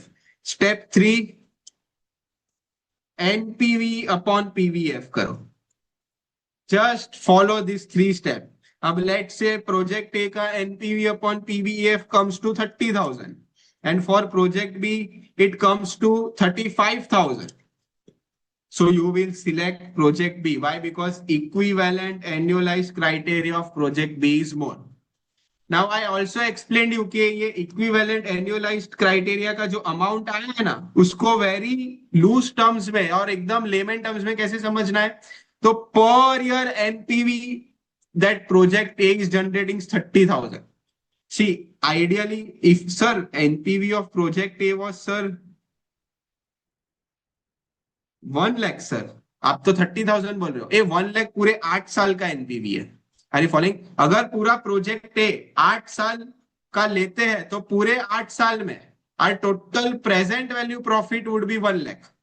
तो on an average per year profit कितना मिलेगा? That is 30,000. Are you following? So bringing और finding the net present value on per year basis 30,000. वैसे project B per year basis NPV it is generating 35,000. So can I say NPV, or in short project B is generating more NPV per year basis? Just to understand in very loose or general layman language, so you go for project B. Understood? So EAC को याद रख रहा है ना logically, तो layman terms में याद रखो कि ये प्रोजेक्ट A और प्रोजेक्ट B पर ईयर कितना एनपीवी जनरेट कर रहे हैं. एक Can I say both the projects are calculating NPV per year? Means comparable point पे आ गया. Life equal नहीं कर रहे, comparable point पे ला रहे हैं. Under method 2. Clear? So to calculate in short, EAC calculate करने के लिए calculate NPV for both the projects, calculate PVEF for both the projects. Step 3, NPV divide by PVEF, यानी कि calculate per year NPV for both the projects, then compare and then decide which project should be selected. ठीक है? ये सब कहानी कब कर रही है? जब life is unequal, तब की बात कर रहा हूं. Understood everyone? So in short, we have quickly within 1 hour and 10 minutes covered all the concepts, all the techniques under capital budgeting or under investment decisions. Clear everyone? Any doubts, any concerns? You can just, if you have any doubts, any concerns, you can send your query through email or telegram link to board of studies and we will resolve that. Okay.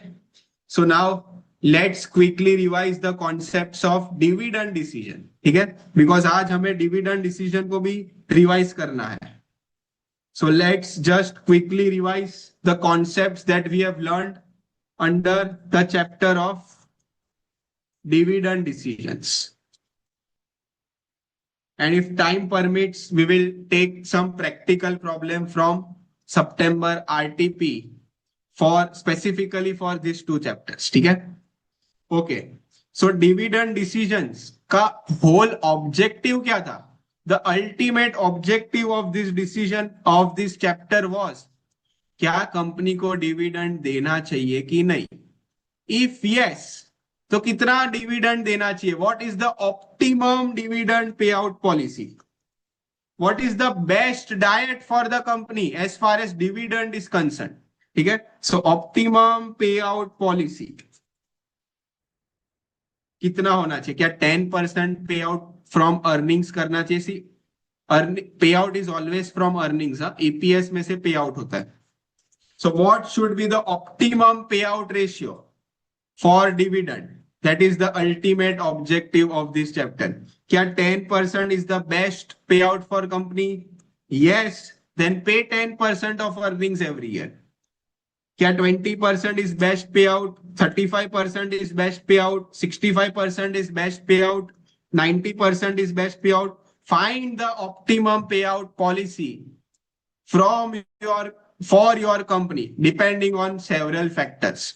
ठीक है, so this chapter का objective is dividend देना है तो what should be the pay out policy, optimum pay out policy, the best fit diet for the company.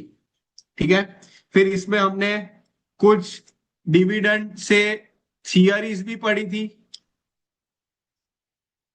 Relevance theory and some irrelevance theories related to dividend decisions. ये relevance theory में क्या था, ये theory का जो भी हमने theories पढ़ी थी इस चैप्टर में, उनका ऑब्जेक्टिव एक ही था. क्या जानना था? They wanted to know something. What were they willing to know? कि does dividend decision or does dividend policy of the company affect its market price? अगर मान लो एक कंपनी है जो 0% डिविडेंड देती है, और अगर मान लो एक कंपनी है जो रेगुलरली डिविडेंड देती है, तो क्या दोनों की मार्केट प्राइस में डिविडेंड की वजह से डिफरेंस होगा? तो कुछ लोग were saying yes, definitely difference होगा. Let's say there is one company who is just paying 20% from its earning, and there is one company who is paying 90% from its earning. तो क्या ये दोनों कंपनी के मार्केट प्राइस में difference होगा, या क्या ये पे out dividend decision will affect the market price? That is relevance theory. Means let's से अगर मैं डिविडेंड पे आउट 10% से 90% कर दूं, लेट्स से 10% में मेरा मार्केट प्राइस आता था 120 रुपीज. अगर यही डिविडेंड पे आउट में 90% कर दूं, तो क्या ये मार्केट प्राइस में ऊपर नीचे कुछ होगा, हलचल होगी? Yes, then that is relevance theory. Means dividend decision, any changes in dividend decision does affect the market price. ये 125 हो सकता है, 110 हो सकता है, 90 हो सकता है, कुछ भी हो सकता है. So that was relevance theory. And under relevance theory, if you remember, we had learned Walter's model, Dodd model. ठीक है, so these three authors, these three finance scholars were of the opinion कि if you change your dividend payout, if you change your dividend decision, then it will definitely affect the market price.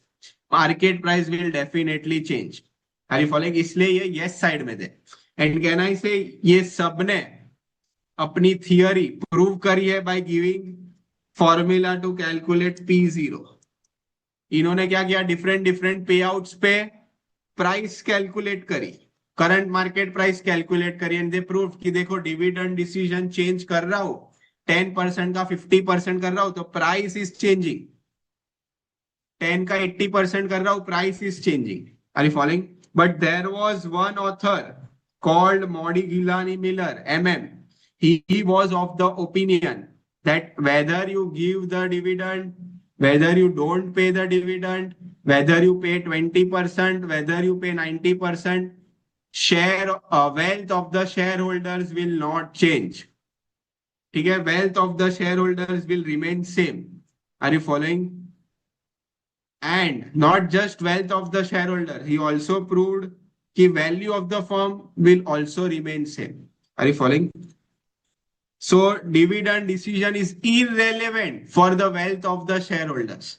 Are you understanding? कि wealth of the shareholder कब बढ़ेगी या कब कम होगी? जब market price बढ़ेगी, ज्यादा कम होगी, तभी wealth पे effect होगी ना.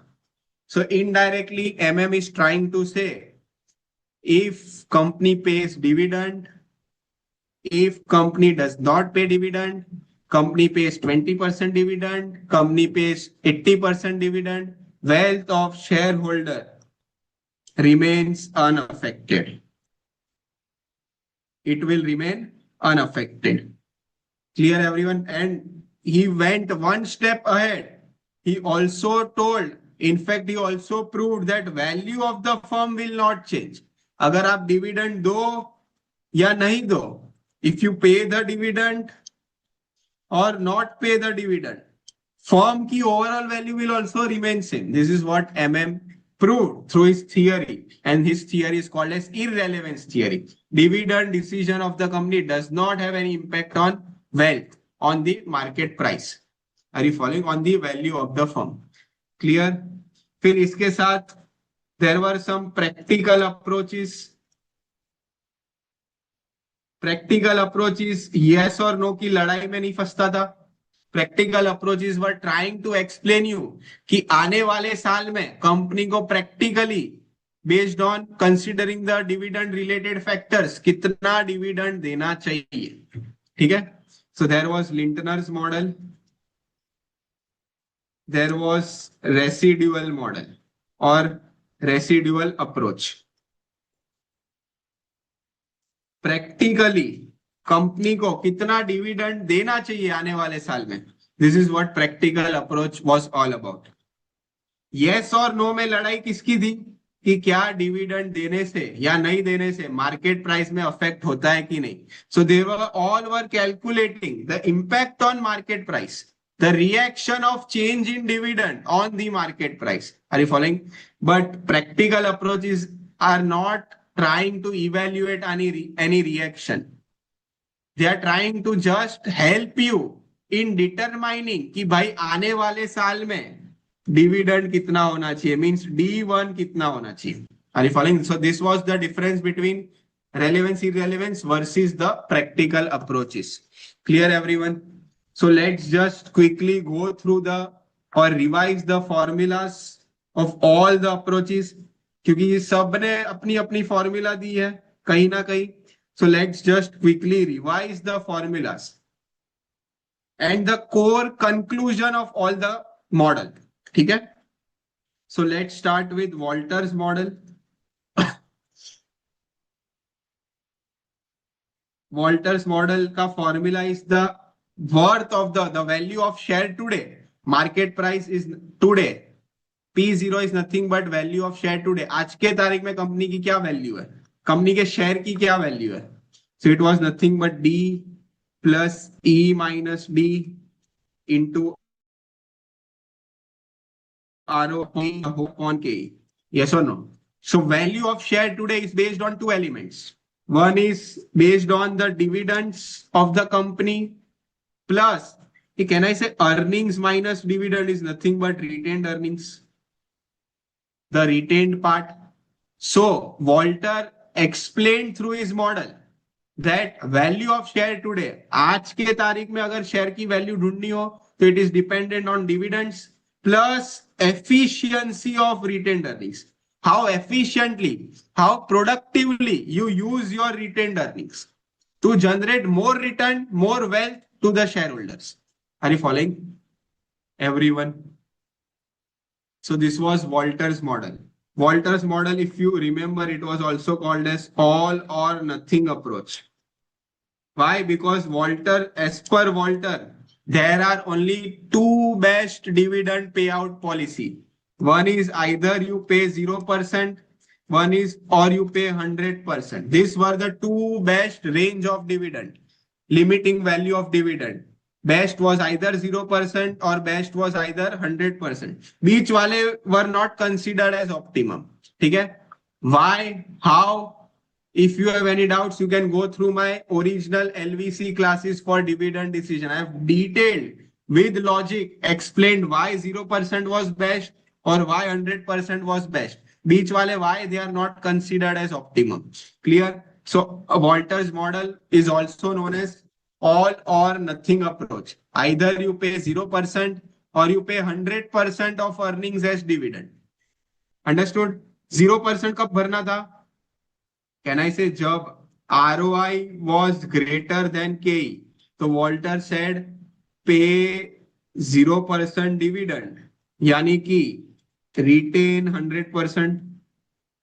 This was the optimum policy.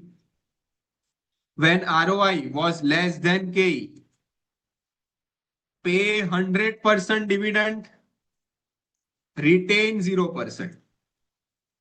Understanding? Sir ऐसा क्यों था, क्विकली समझा दोगे? We just want to revise कि ऐसा क्यों होता था. Okay, just let me explain you in layman terms. ROI was nothing but the actual return that company can generate. Means company के कमाने की ताकत कितनी, that is ROI. KE is share holders की कमाने की बाहर से ताकत कितनी, दैट इज के. अगर ये शेयर होल्डर्स डिविडेंड लेके जाते हैं अपने पॉकेट में और बाहर कहीं इन्वेस्ट करते हैं तो वहां से कितना कमाएंगे, दैट इज के.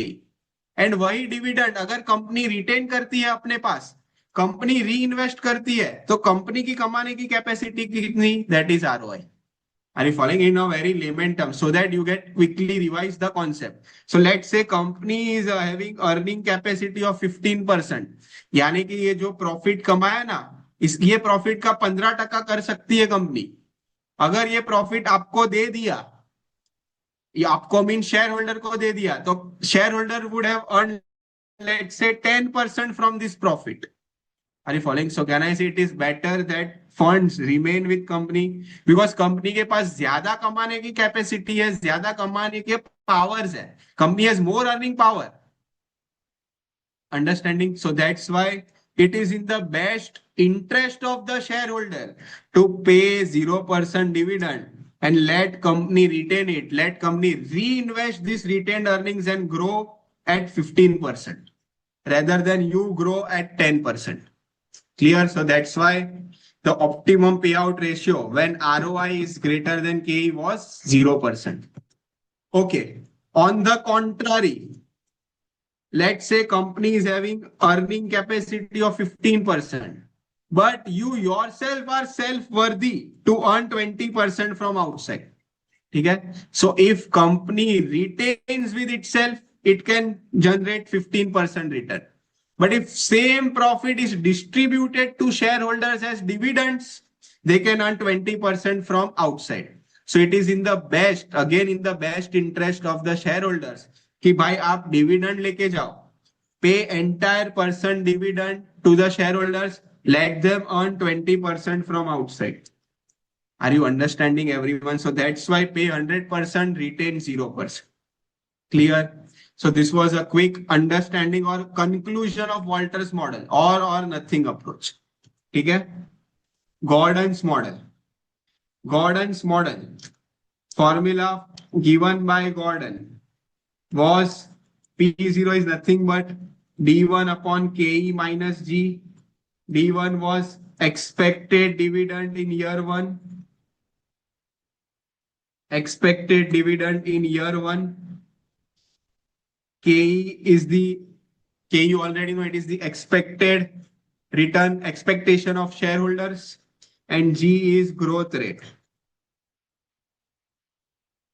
Growth rate कैसे calculate करते हैं? If growth rate is not directly given to you, then we have a formula to calculate G.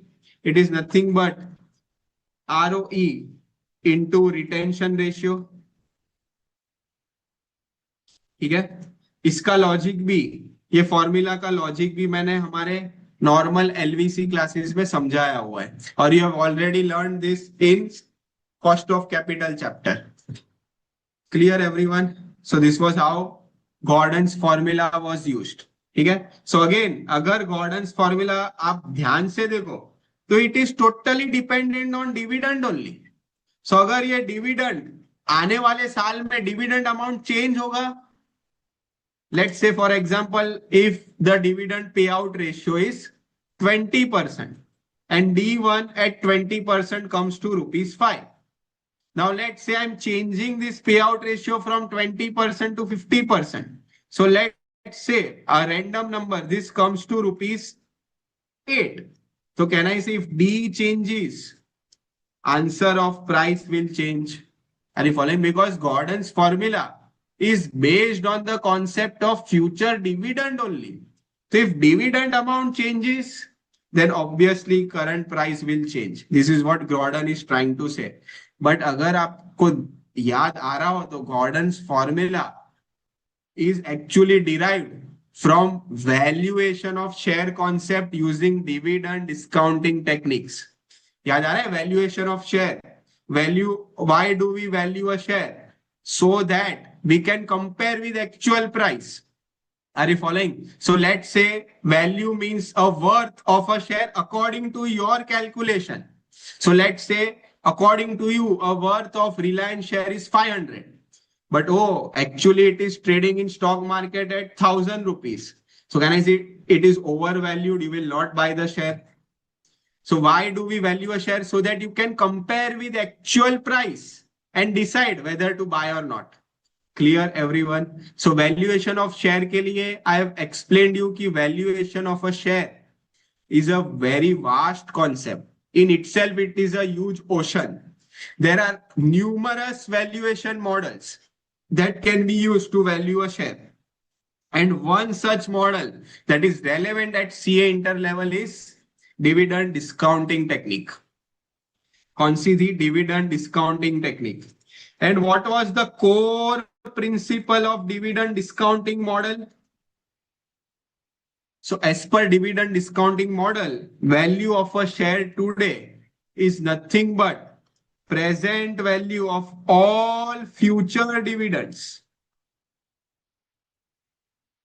Of all future dividends, a present value ढूंढना हो for future dividends. So can I say discounting rate लगेगा, and then discounting rate was KE because we are valuing equity shares. If you are valuing preference shares, you take discounting rate as KP, cost of preference shares. If you are valuing debentures, bonds, take KD as discounting rate. Are you following? Everyone. So this was the core funda of dividend discounting technique. Future में जितने जितने dividend मिलने वाले हो उसको discount करो, आज के तारीख में लेके आओ. आज के तारीख में जो वैल्यू बनेगी that is your value of the share today. Understood? So when I say value of a share using dividend discounting technique, it gives obviously importance to future dividends. So obviously future dividends changes, value of the share would change. Understanding? And under dividend discounting model, there were further 3 sub models. Number 1 was where dividend was assumed to be constant throughout the infinite life. Constant dividend model. जो पिछला dividend company ने दिया है that is assumed to be continued till infinite. And in that case, the formula to calculate price was D upon KE. Are you following? I'm not going into the logic because I don't have time. If you want to see the logic, understand the logic behind this model, you can re-watch the original LVC classes. Okay? Second was constant growth model. Dividend amount will change. It will grow every year, but at a constant growth rate till infinite. And this model, constant growth model, was called as Gordon's model. Are you following? So ideally, Gordon's model was derived from the concept of valuation of share. Valuation of shares में भी कौन सा method लेना है? Dividend discount model. ठीक है? So it gives importance to dividends. Valuation का whole base is based on future dividends. तो कहने से अगर future dividend changes, अगर ये key change, base ही change हो रहा है, तो price will definitely, value will definitely change. And if you remember, Gordon's model was derived taking the help of mathematical concept, sum to infinite series of geometric progression. उससे हमने formula derive करी थी. D1 upon KE minus G. Clear? And third was variable growth model. Third was variable growth model. Variable growth model में क्या होता था? Initial years, dividend was growing, but at a varying rate, not at a fixed rate. But after a certain point in time, it was growing at a stable rate till infinite. Understood? So till the point it is growing at variable rate, we used to normally discount it. Are you following? And from the start of the year, जहां से growth rate constant होता था, वहां से we were applying Gordon's formula. Are you following everyone? याद है P3, P4, P5 calculate करते थे, फिर P3, P4, P5 को भी डिस्काउंट करते थे. So till the time dividend is growing at a variable rate, you normally discount at the actual dividend that is coming using variable growth rate. ठीक है, but जिस साल से growth rate was stable, can I से Gordon's की formula apply कर सकते हैं, because Gordon's formula is based backed with certain assumptions. Assumptions क्या थे? K remains constant, growth remains constant, life is infinite, K is greater than G. So from this point, Gordon के सारे assumption is holding true. So first calculate, let's say this is P3. So first calculate price at the end of year 3. And फिर इसको भी हम discount करते थे. When the dividend discounting model was variable growth model. I know it is very quick revision, but I hope you all are you have to just recollect the concept. आपने ये पढ़ चुके हो. So अब just आपको हाँ याद कर रहे हो. Yes sir, इसमें ऐसा था. Yes, correct. ठीक है. So this was about dividend discounting model. Why do we use dividend discounting model? To value a share. Why do we value a share? So that we can compare it with actual price and see whether it is undervalued ki overvalued. Undervalued, you buy the share. Overvalued, if you hold, you sell, or if you don't hold, you don't buy the share. Understanding? So this was dividend discounting technique. So Gordon's model is also done. Third was Graham and Dodd model. Graham and Dodd model की formula क्या थी?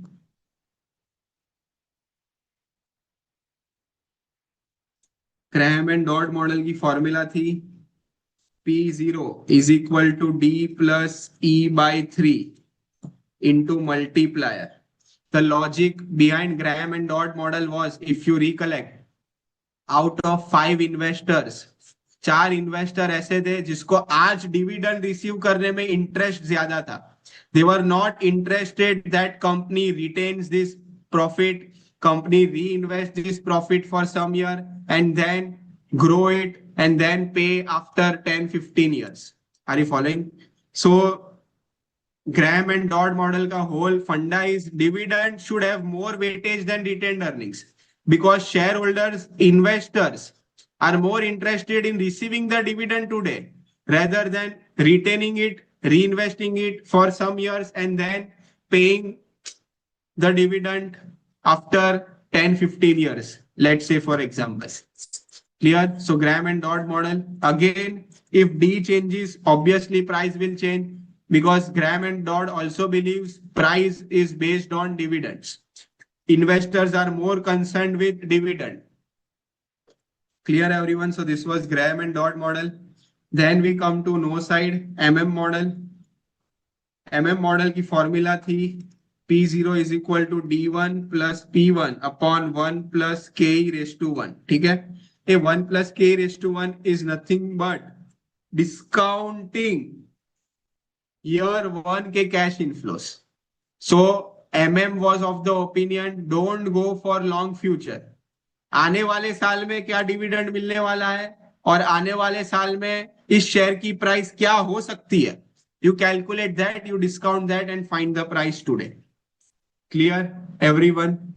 So फिर if you remember, we took a detailed illustration of MM approach जहां पे मैंने समझाया था कि कंपनी डिविडेंड दे और कंपनी डिविडेंड ना दे,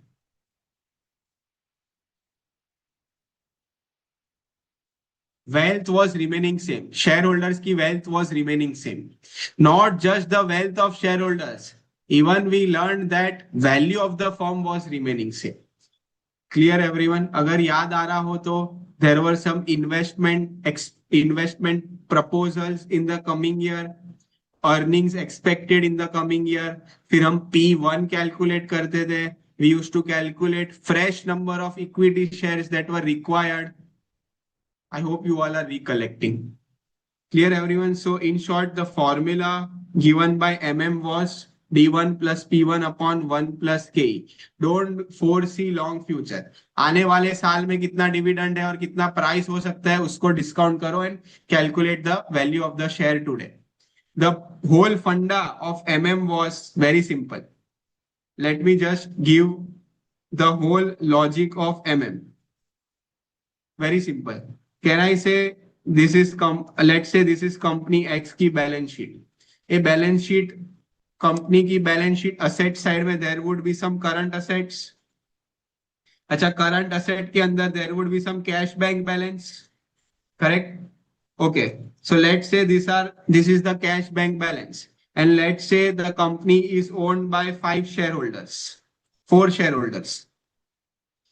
So in short, this bank balance ideally इसके ओनर कौन हुए? ये 4 शेयर होल्डर ही हुए because they are the owner of the company and let's assume they are holding 25% each. तो इसमें जितना भी बैंक बैलेंस है, लेट्स से 10 लाख, तो 2 lakh is ideally owned by mister A, 2 lakh owned by mister B, 2.5 owned by Mr. B, Mr. A, Mr. C, and Mr. D. Correct? They are the owners. Let's say company is planning to distribute entire dividend, 10 lakh rupees. So 10 lakh rupees if company is planning to distribute as a dividend to its shareholders. तो Mr. A के हिस्से में कितना आएगा? 2.5 lakh. B के हिस्से में 2.5 lakh. C के हिस्से में 2.5 लाख, D के हिस्से में 2.5 lakh. So this 10 lakh will now get transferred from company's bank account to their respective individual bank account. Yes or no? But in short, ultimately company के बैंक अकाउंट में देखे तो मिस्टर ए का ओनरशिप 2.5 लाख ही था. हाँ, अब कंपनी में 2.5 लाख नहीं, अब now he is receiving in his individual account in the form of dividend. But is his wealth changing?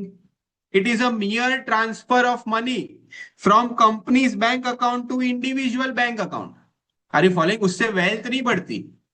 If you yourself are holding one bank account with HDFC and let's say one with ICICI, you transferred 1 lakh from HDFC to ICICI. Did your overall wealth change? हाँ sir, one ICICI में 1 lakh आया, but HDFC से 1 लाख चला गया.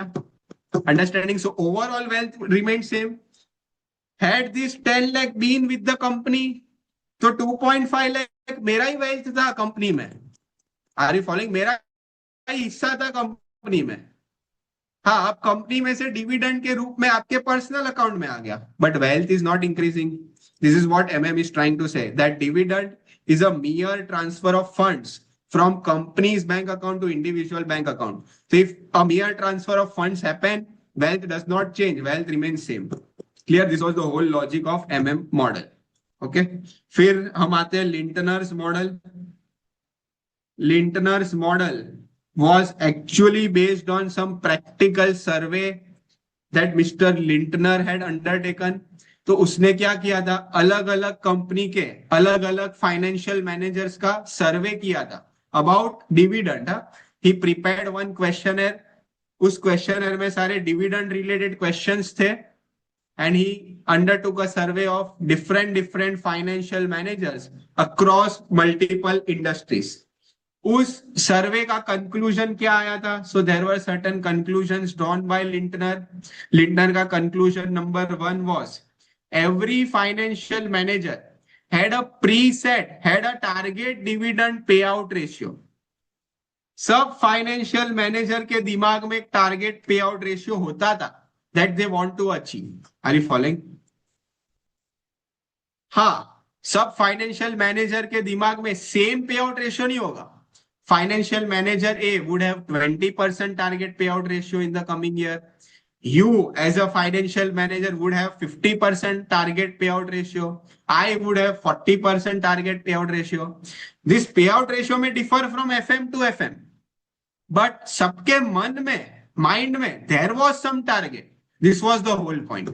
Understood? This was conclusion number 1. Every financial manager had some or the other target payout ratio that they wanted to achieve. ठीक है? This was assumption number 1. Not assumption, sorry, conclusion number 1. Conclusion number 2 was every financial managers were concerned with changes in dividend. rather than absolute amount of dividend. ये अगर याद आ रहा हो तो financial manager को एक चीज चुभती थी. कौन सी चीज चुभती थी? Changes in dividend compare to last year. Let's say there are two companies A and B. One company is paying 10 rupees dividend. One company is paying 10,000 rupees of dividend. ठीक है? So in absolute amount, if we see, oh, company B is paying 10,000 rupees of dividend. इससे financial manager को कोई फर्क नहीं पड़ता था. They were not comparing dividend absolute terms में. हाँ. So this is let's say year one. अब मान लो ये year one का डिविडेंड जो 10 था, year 2 में अगर 18 हो गया. So can I say company A में there is growth in dividend of 80%, changes in dividend of 80%, and let's say company B में it is 10,100 rupees. Year 2 में company B is planning to pay distribute dividend of 10,100 rupees. So can I say change in dividend is only rupees, changes in dividend is only rupees 100, yes or no, which is only 1%. So they are concerned with this. Are you following? Changes in dividend. 1%, 2% से आप dividend बढ़ाओ, accepted. But सीधा 80% से बढ़ाओ, this will चुबिंग to the financial manager. चुभने लगेगा. Why? Because we are creating a wrong impression to the shareholders. आज इस साल अगर 80% डिविडेंड ग्रोथ दे दिया तो नेक्स्ट ईयर में तो दे विल एक्सपेक्ट अब 90% होना चाहिए growth in dividend. उसके बाद they will expect 100% growth in dividend. Are you following? Why? Because एक बार 80% growth या change in dividend कर दिया, changes in dividend 80% कर दिया, तो next year से investor will ask for changes in dividend of 90%, 100%. So it will create a wrong image. We may not give 90% growth in year 3. Are you following? So they are concerned with this changes in dividend rather than absolute amount. Are you following? दिखने में 10,000 is a huge amount, but ठीक है, उससे फर्क नहीं पड़ता. Okay, इस साल में changes is only 1%, यहाँ पे 80%, 80% चेंज करता हूँ, 18 रुपया ही हो रहा है सिर्फ. कंपनी बी में 10,100 हो रहा है, उससे कोई लेना देना नहीं है. ये 80% चेंज हुआ, ये 1% चेंज हुआ. This is pinching to us. Are you following? So they were concerned with changes in dividend rather than absolute amount. Number 3, very important. Dividend decisions once taken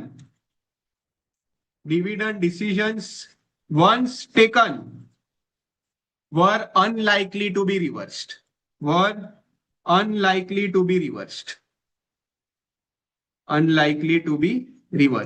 मतलब एक बार पहले हमने कोई डिविडेंड डिसीजन ले लिया एज अ फाइनेंशियल मैनेजर, तो फिर हम वही सेम डिसीजन को हम रिवर्स नहीं करेंगे. उसको हम उल्टा मतलब अगेंस्ट दैट डिसीजन हम नहीं जाएंगे. This is what they are trying to say. It means let's say last year dividend D0 is ₹10. तो expected dividend in year 1 would be 10 plus something. 10 तो मिनिमम देंगे ही देंगे, बिकॉज ये 10 रुपया डिविडेंड देने का डिसीजन पिछले साल हमने ही लिया था. we would not like to change our own decisions. Are you following? एक बार मैंने जो डिसीजन ले लिया फिर मैं अपने आप की भी नहीं सुनूंगा. It is something like that. Are you following? So last year का dividend decision was ₹10. So in current year it would be 10 plus something. Are you following? I will not like to reverse my own dividend decision that I had taken earlier. So this was conclusion number 3. And इसी सारे conclusions को Lintner ने एक formula में जोड़ दिया, sum up कर दिया. So formula for Lintner or given by Lintner was D1 is equal to D0 means minimum last year का plus earnings into target payout ratio less D0, and this was multiplied with adjustment factor. Clear everyone? So आने वाले साल में how much dividend company should give, that Lintner is trying to say. Clear? He is not entering into yes no वाली fight.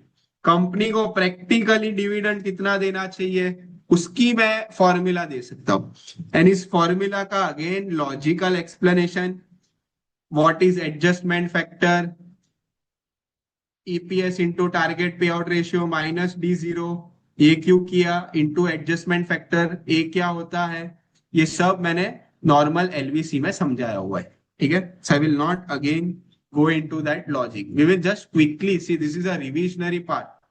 We will quickly revise the formulas, the concepts that we have already learned. Okay, so this was Lintner's model. Last practical approach is residual model, residual approach. What is residual approach? A residual itself means बचा हुआ, बचा कुचा. ठीक है? So ideally, what company should do? Let's say this is the earnings of the company, 100 lakhs. If company has some lucrative opportunities available in the near future, तो उसमें invest करो, ये earnings उसमें यूज करो.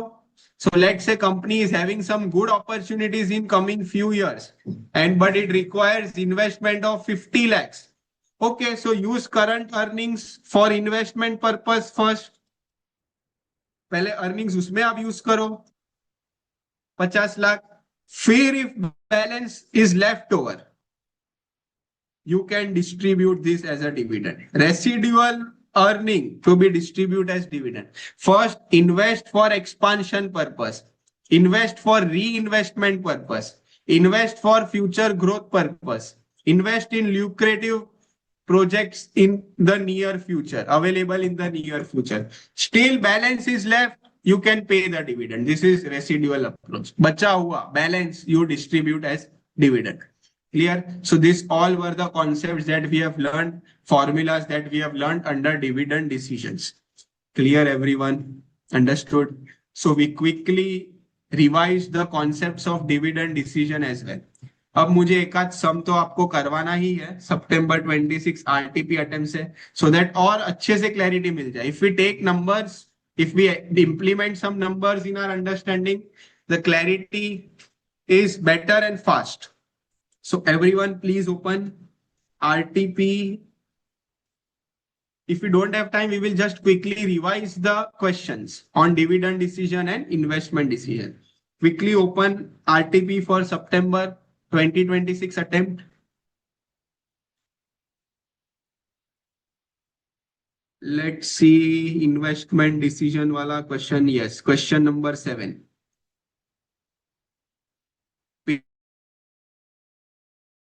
Page.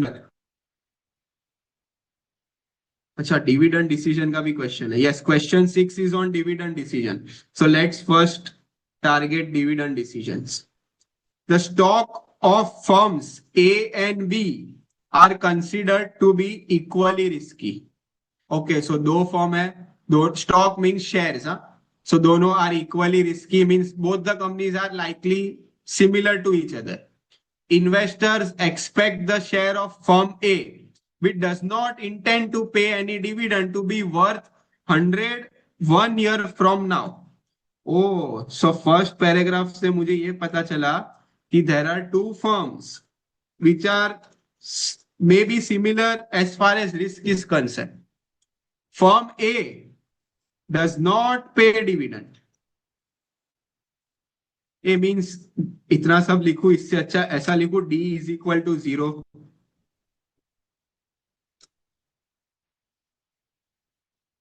So firm A does not pay any dividend, D is 0. Clear?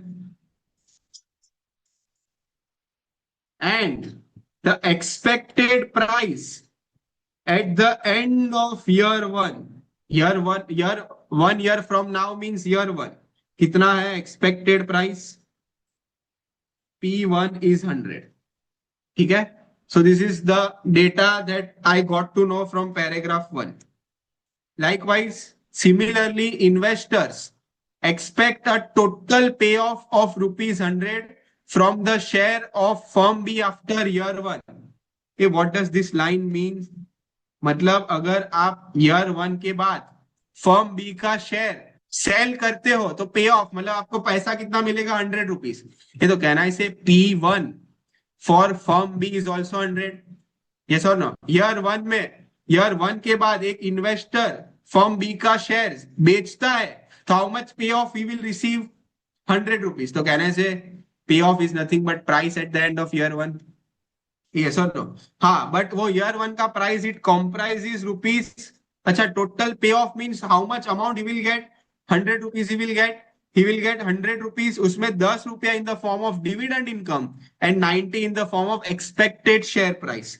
O okay. So firm B का share अगर वो 1 साल बाद बेचता है तो payoff is two types, one is in the form of dividend of rupees 10 and one is in the form of selling the share at 90 rupees. Are you following? It is something like this. आज मान लो आपने share खरीदा 80 rupees में, ठीक है? Let's assume you purchase share of firm A today at rupees 80, ठीक है? Likewise you also purchased today price of sorry share of firm B, let's say at 70, ठीक है? तो अगर ईयर वन में अगर आप मान लो शेयर बेचने की सोचते हो तो कह रहे हैं you will get 100 rupees as a sale value, you bought it at 20 rupees, so your profit is rupees 20 in 1 year in the form of capital appreciation, ठीक है? Likewise let's see for firm B, you bought the share at 70, अब ये 70 का share 90 हो गया, A means capital appreciation 20 rupees, but साथ में dividend income भी मिला। So your total income from firm B in year one is 20 of capital appreciation, 10 of dividend. Understood everyone? This is what the story is. हाँ, यहाँ पे मैंने P0 assume किया है 70 and 80, but they are asking us to calculate P0।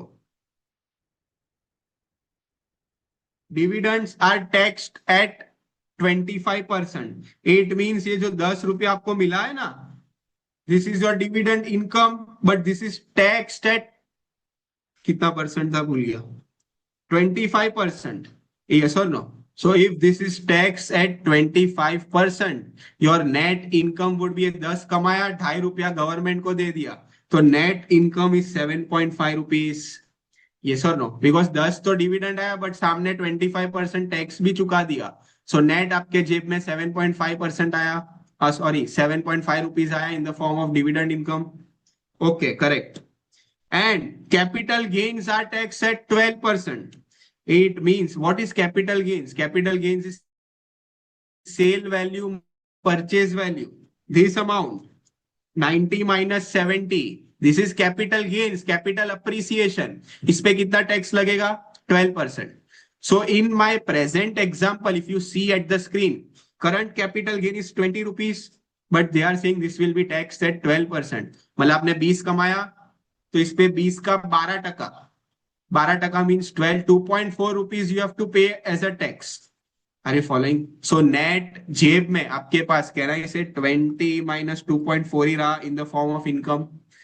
So if after tax income I want to calculate from firm B, then it is 7.5 in the form of dividend plus 20 minus 2.4 यानी कि 17.6 in the form of capital appreciation। Clear? Likewise अगर हम form ए का calculate करें net income, तो देखो कितना हो रहा है, there is no dividend income, so no dividend tax, but capital appreciation 20 हुआ है, उस पे 2.4 tax I will pay. Are you following? So 17.5 is the after tax income from firm A. Understood everyone? Did you understand what is capital gains? Capital gains is nothing but appreciation in the price. P0 और P1 का difference is capital gains. What is dividend income? You understood? Clear? Okay, so this is done. Assuming that each stock is expected to provide a post-tax rate of return of 18%. Determine the current price of the shares of A and B. Oh, hey, did you understand the question? क्या पूछा है? They are asking to calculate this price provided they have given the return of 18%. Are you following, everyone? They are asking us to calculate P0 for firm A and firm B, assuming that rate of return is 18%. Clear? Okay. First of all, forget कि ये current price पूछा है, ठीक है? Let's take the numbers that we have taken over here, and then with the same logic we will find what is the current market price, ठीक है? So forget what is given in the question. Sorry, what is asked in the question. Forget that. Let's just assume for firm A. ठीक है, अभी फिलहाल सिर्फ एक firm की बात करते हैं, फर्म ए. फर्म ए डिविडेंड तो कुछ नहीं दे रही है. Let's assume the current market price जो हमें ढूंढना है, let's assume it is 70 rupees. ठीक है, let's assume random amount. You can assume 80, you can assume 50, 60, कुछ भी कर सकते हो. एंड कैन आई से ये ईयर 1 में 100 होने वाला है. ये तो how much if a share holder purchase a share eight 70, sells at 100, so can I say his return is rupees 30? Yes or no? On investment of rupees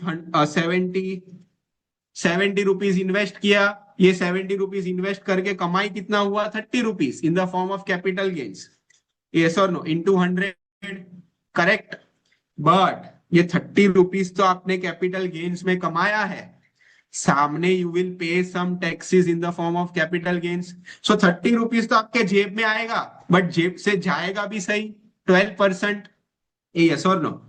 So 30 का 12% will be the tax that you will pay from this rupees 30, which is how much? 3.6. yes or no? So can I say your net income is nothing but 30 minus 3.6 divide by 70 into 100. So कितना आया? So can I say it comes to 30 minus 3.6, 26.4 divided by 70 into 100. So it comes to how much percent? Divide by 70 into 100. It comes to 37.71%. Are you understanding? If the current market price, if your investment value is 70 in firm A, then your return from firm A कितना कमाया? 30 in the form of capital gains, but सामने tax outflow हो जाएगा, so net income is 26.4. So your return in percentage is 37.71. ठीक है, clear till here? Now, can I write this 26.4 as capital gains 1 minus capital gains tax rate? Yes or no? Capital gains कितना है? 30. 1 minus capital gains tax rate कितना है? 12%. Are you following? So 1 minus 0.2, 0.88 into 30, ये वही आएगा 26.4. Are you following, everyone? Clear till here? Understood? Any doubts? Okay. If you have any doubts, you can share your query. But अब इस question में हमें ये 70 दिया नहीं है.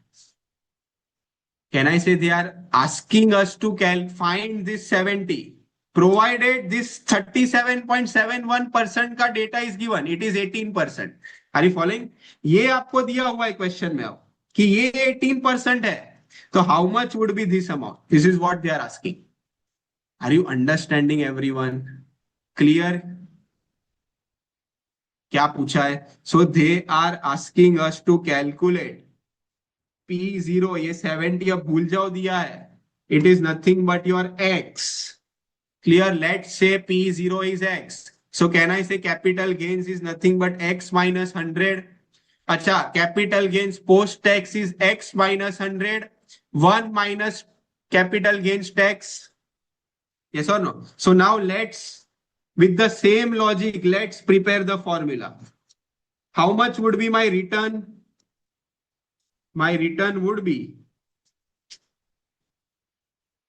can I say it is nothing but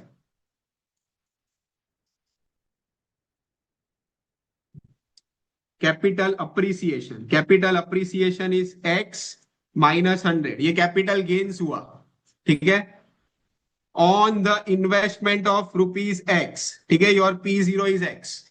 Clear?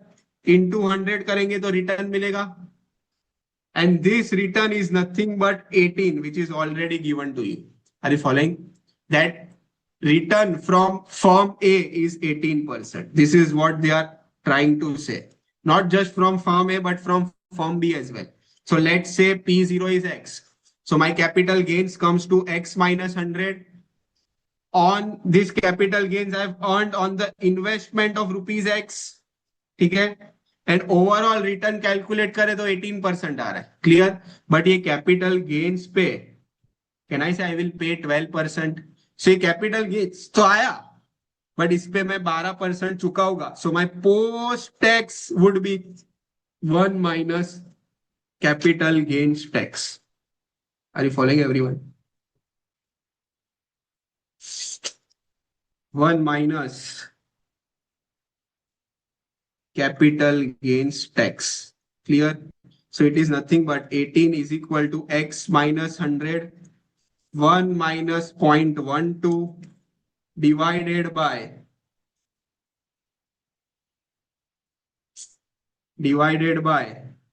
X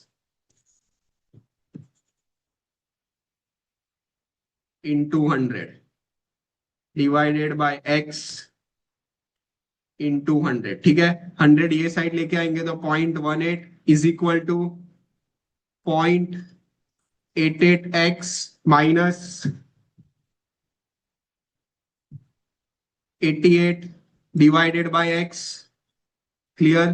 x ऊपर जाएगा, सो 0.18x is equal to 0.88x minus 88. 88 on LHS side and 0.18x on RHS side. So 0.88 minus 0.18. So 0.7x. 88 is equal to 0.7x. So therefore x comes to 88 divided by 0.7. 125.71.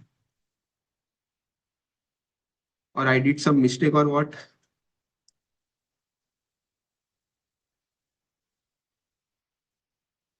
Is there some calculation error? Let me just check.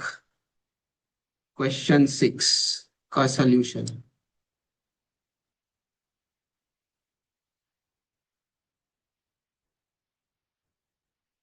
Yes, so correct. Post tax is 0.88. 100 minus A. They have taken, let the current price be A. I have taken it as X. Okay? So 88.88, 100 minus A upon A is equal to 18%. So on solving, so I have done some error in this equation, I guess. So 18 divided by 100, 0.18. Okay? X into 0.88. 0.88 into X into 1. So 0.88X minus 100 into 0.88. So 88 divided by X is equal to 0.18. Okay? So the answer is, so the equation is same. 0.88 into 100. 0.88 into 100 means 88 minus. Oh, okay. I found it. So actually the capital gains is not X minus 100. It is P1 minus P0. This is the error. Sorry, my mistake. Actually it is P1 minus P0. Are you following? हमने ये 70 लिया था और 100 लिया था. तो capital gains was 30 rupees. वो 30 कैसे आया था? 100 minus 70 था. Clear everyone? So a small error from my side. So actually this is 100 minus X. P1 minus P0. 100 minus X. ठीक है?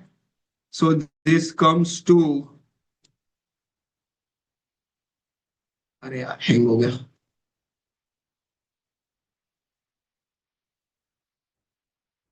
100 minus, it is always P1 minus P0. Capital gains is sale value is P1, purchase value is P0.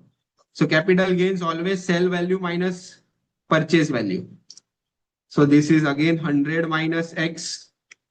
Okay. So पूरा उल्टा हो जाएगा. So 100 into 0.88. So this will be 88 rupees minus 0.88x minus 0.88x. ठीक है, divided by x. So 0.18x. This equation will change now. So this will be 0.18x plus 0.88x is equal to 88. ठीक है, so 0.18 plus 0.88, 1.06 is equal to 88. 88 divided by 1.06. ठीक है, so therefore x is equal to 83.02.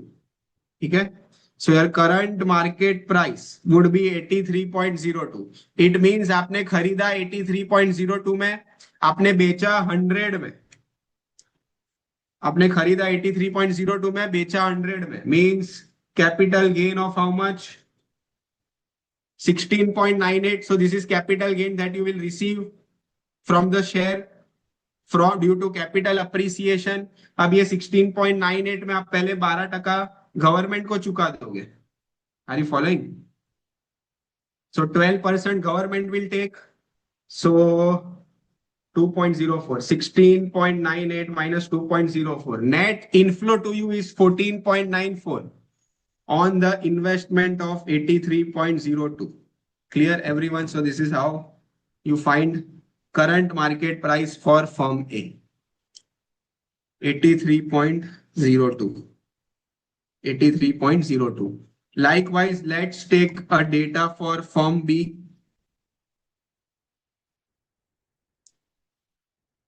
So just a human error has happened because I took purchase value minus sale value as capital gain, but capital gain is ideally sale value minus purchase value. P0 P1 में थोड़ा लोचा हो गया. Okay, likewise, let's do for project B. So dividend firm B is giving how much rupees? Rupees 10. Yes or no? Correct. P0 I don't know, so let's take it as X. P1 I know that expected price of firm B at the end of year 1 will be 90. Yes or no? Correct. So can I say my return is actually from two sources?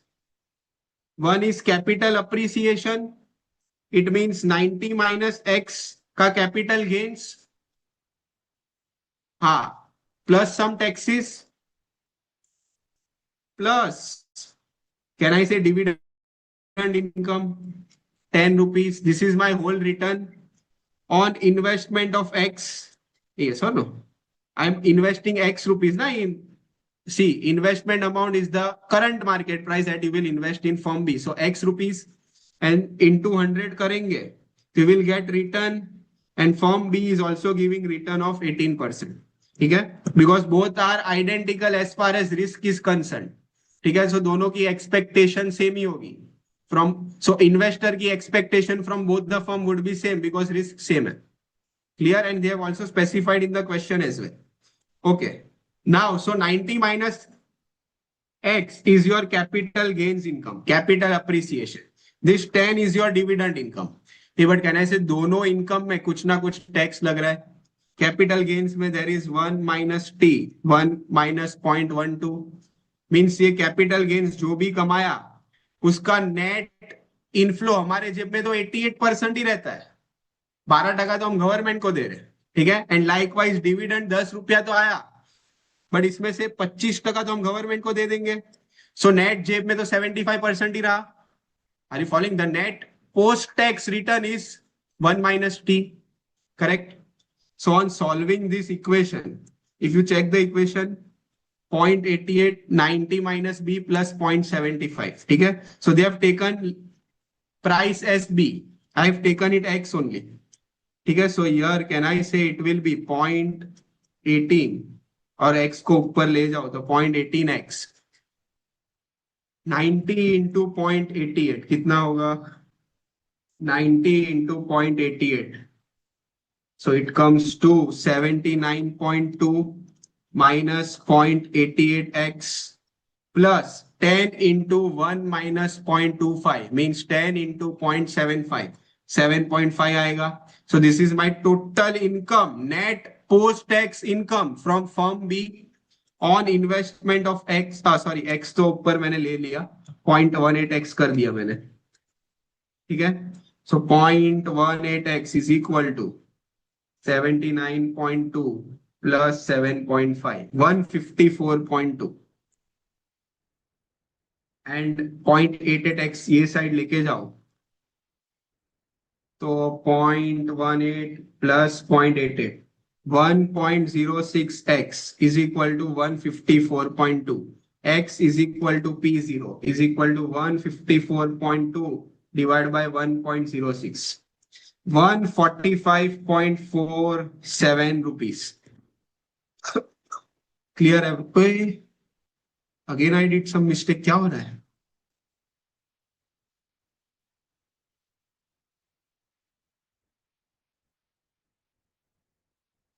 Sorry, 79.2 plus 7.5 is 86.7. Huh?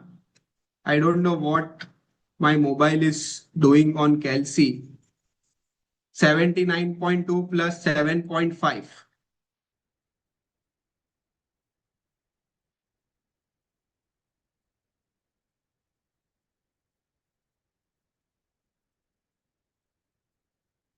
Okay, 79.2 plus 7.5. 86.7 हो रहा है ये. I don't know what numbers I have taken in Calci. So 86.7 divided by 1.06. 81.79. Yes, now it is correct. 81.79. I don't have Calci, I'm using on phone, so maybe आगे जो calculate किया वो numbers भी add up हो गया होगा. ठीक है. So T0 comes to 81.79. Understood everyone? So in short इस question में क्या था? इस क्वेश्चन में देवर आस्किंग कि मान लो आपने एक एक्स प्राइस पे इन्वेस्ट किया है, वो एक्स प्राइस एक साल के बाद 90 हो रही है. अच्छा, मींस कुछ कैपिटल गेन्स मिला, इस कैपिटल गेन्स में आपको 12% टैक्स देना है. So net income to you would be 8.88. 12% tax means proportionate to 88% is your income. Correct. अच्छा, साथ में plus you are receiving dividend of ₹10, but उसमें you have to pay 25% tax. So your net income would be 7.5. Understood everyone? हाँ, overall पूरा हिसाब लगा है, post tax return आपका 18% निकलता है. So at what price you would have invested? This is what they are trying to ask. Clear? Okay, so this was question number 6, which has nothing to do with any of the models. Huh? So dividend decision chapter में अगर nothing to do with any of the theories, relevance, irrelevance theory पे based नहीं है, just a normal practical rational mind you have to apply. Clear? So this was on dividend decision. We have just 7 minutes now, so let's discuss question on capital budgeting, investment decision. The management of P Limited is evaluating two mutually exclusive investment alternatives, namely machine 1 and machine 2. यहां से पता चल गया these are mutually exclusive machines, means दोनों में से एक को सिलेक्ट करना है. Clear? We will select the best one. Clear? The company has a cost of capital of 12%, means discounting rate 12% है, and it is subject to tax rate of 30%. So tax rate is 30%. Useful life 5 years for machine 1, 6 years for machine 2. This is initial cost, outflow है वो दिया हुआ है, and annual income before depreciation and tax. Can I say this is nothing but NPBDT? Net profit means annual income before depreciation and tax. NPBDT. Hey, so in this question, our format of cash inflow will start from NPBDT for machine 1, machine 2. ठीक है? Machine 1 345, machine 2 455, 345, 455. फिर इसमें से depreciation minus करेंगे, we will get NPBT, you will subtract tax, you will get NPAT, you add back depreciation, and you get cash inflow from operation. Understanding for both the machines. Depreciation ideally accepted under income tax is WDV method, but FM में read the question, जो method बोला है you follow that.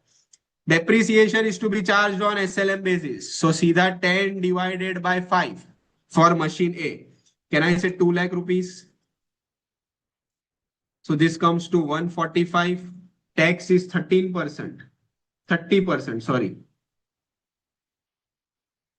So this NPAT comes to 101,500. We add back depreciation of 2 lakh and we get cash inflow of 301,500 for machine 1. Machine B, 15 lakh. There is no salvage, huh? So 15 lakh divided by 6. Depreciation comes to 2,50,000. 2,50,000. So 455 minus 2,50,000 less 30% tax, 143,500 plus 2,50,000. So this comes to final cash inflow comes to 393,500 for machine B. Clear everyone? Understood? Discounting rate is 12%. So can I say if I multiply with PVAF 12% 5 years, so I will get PVCI for machine 1. ये PVAF समझते हो ना? You see the cash inflows per annum are now constant. So directly multiply it with annuity factor at 12% for 5 years. And यहाँ पे if you multiply with PVAF factor 12% 6 years, you will get PVCI for machine B. Clear everyone?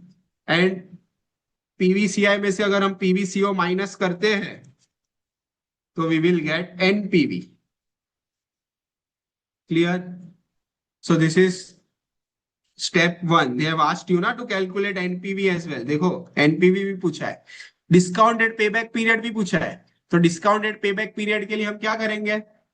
Annual cash inflows per annum लेंगे 301,500 का, फिर उसका present value निकालेंगे for each of the year, फिर उसका cumulation of present value का column बनाएंगे and then we will do interpolation. Yes, I am just guiding you how to solve. ठीक है, मैं आपको गाइड कर रहा हूं, सॉल्व आपको खुद को करना है. सो डिस्काउंटेड पेबैक पीरियड के लिए I will take annual cash inflows for machine A. It was how much? I forgot. ऊपर का है. It was 301,500. ठीक है, so every year 301,500. 5 साल is the life for machine 1. तो 301,500 लेंगे for all the years. इसका प्रेजेंट वैल्यू निकालेंगे at 12% डिस्काउंटिंग रेट. ठीक है, so you will get present value of all annual cash inflows each year. Then you prepare cumulation of PVCI.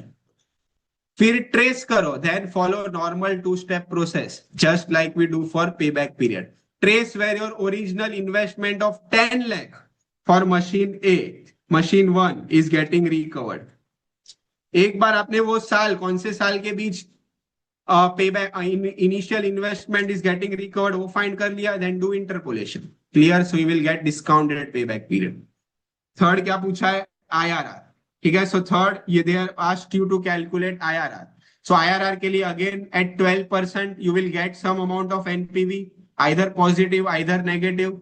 अगर positive negative दोनों आ रहा है, कुछ भी आ रहा है, आइदर पॉजिटिव और negative, you will move to trial to.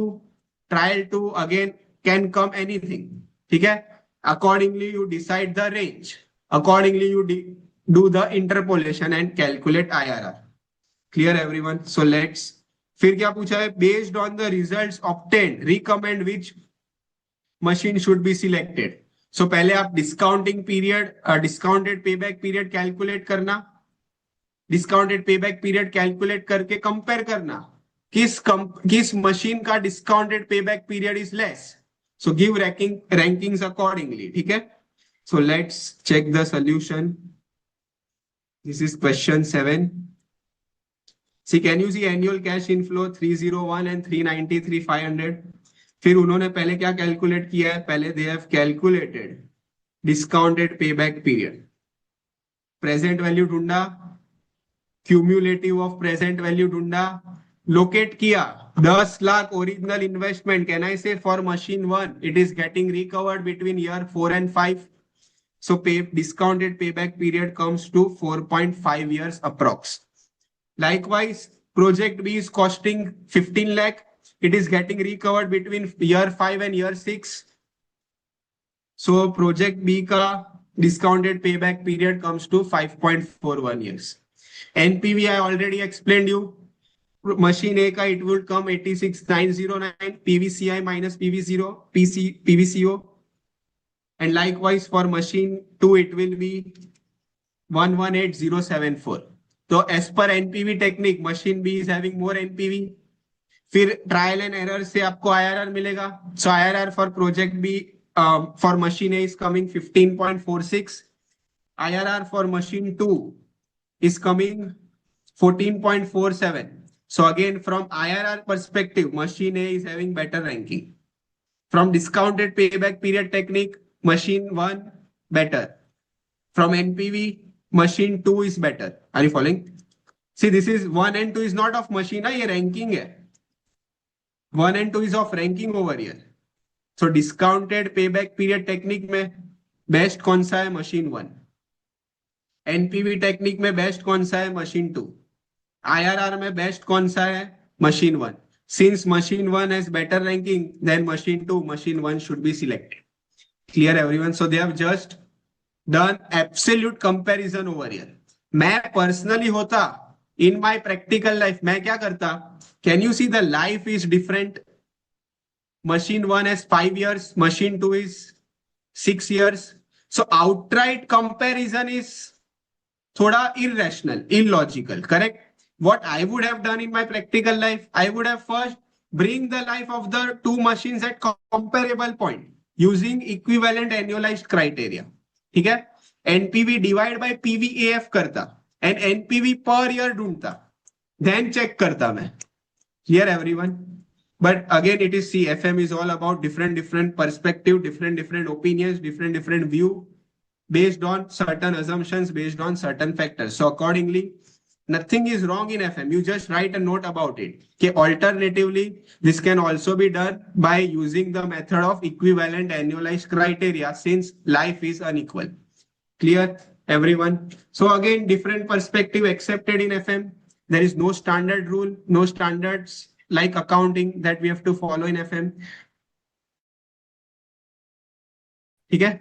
So this is September 2026 revision for investment decision and dividend decision. I hope you all recollected all the concepts very smoothly. Thank you everyone. Enjoy your weekend. We will meet tomorrow and we will revise the concept of management of working capital. ठीक है? Again, that is a lengthy chapter. एक ही session में सारे concepts आपको quickly revise करवाने. So please be patient, be attentive and enjoy your learnings. Thank you, tech team. I am ending today's session.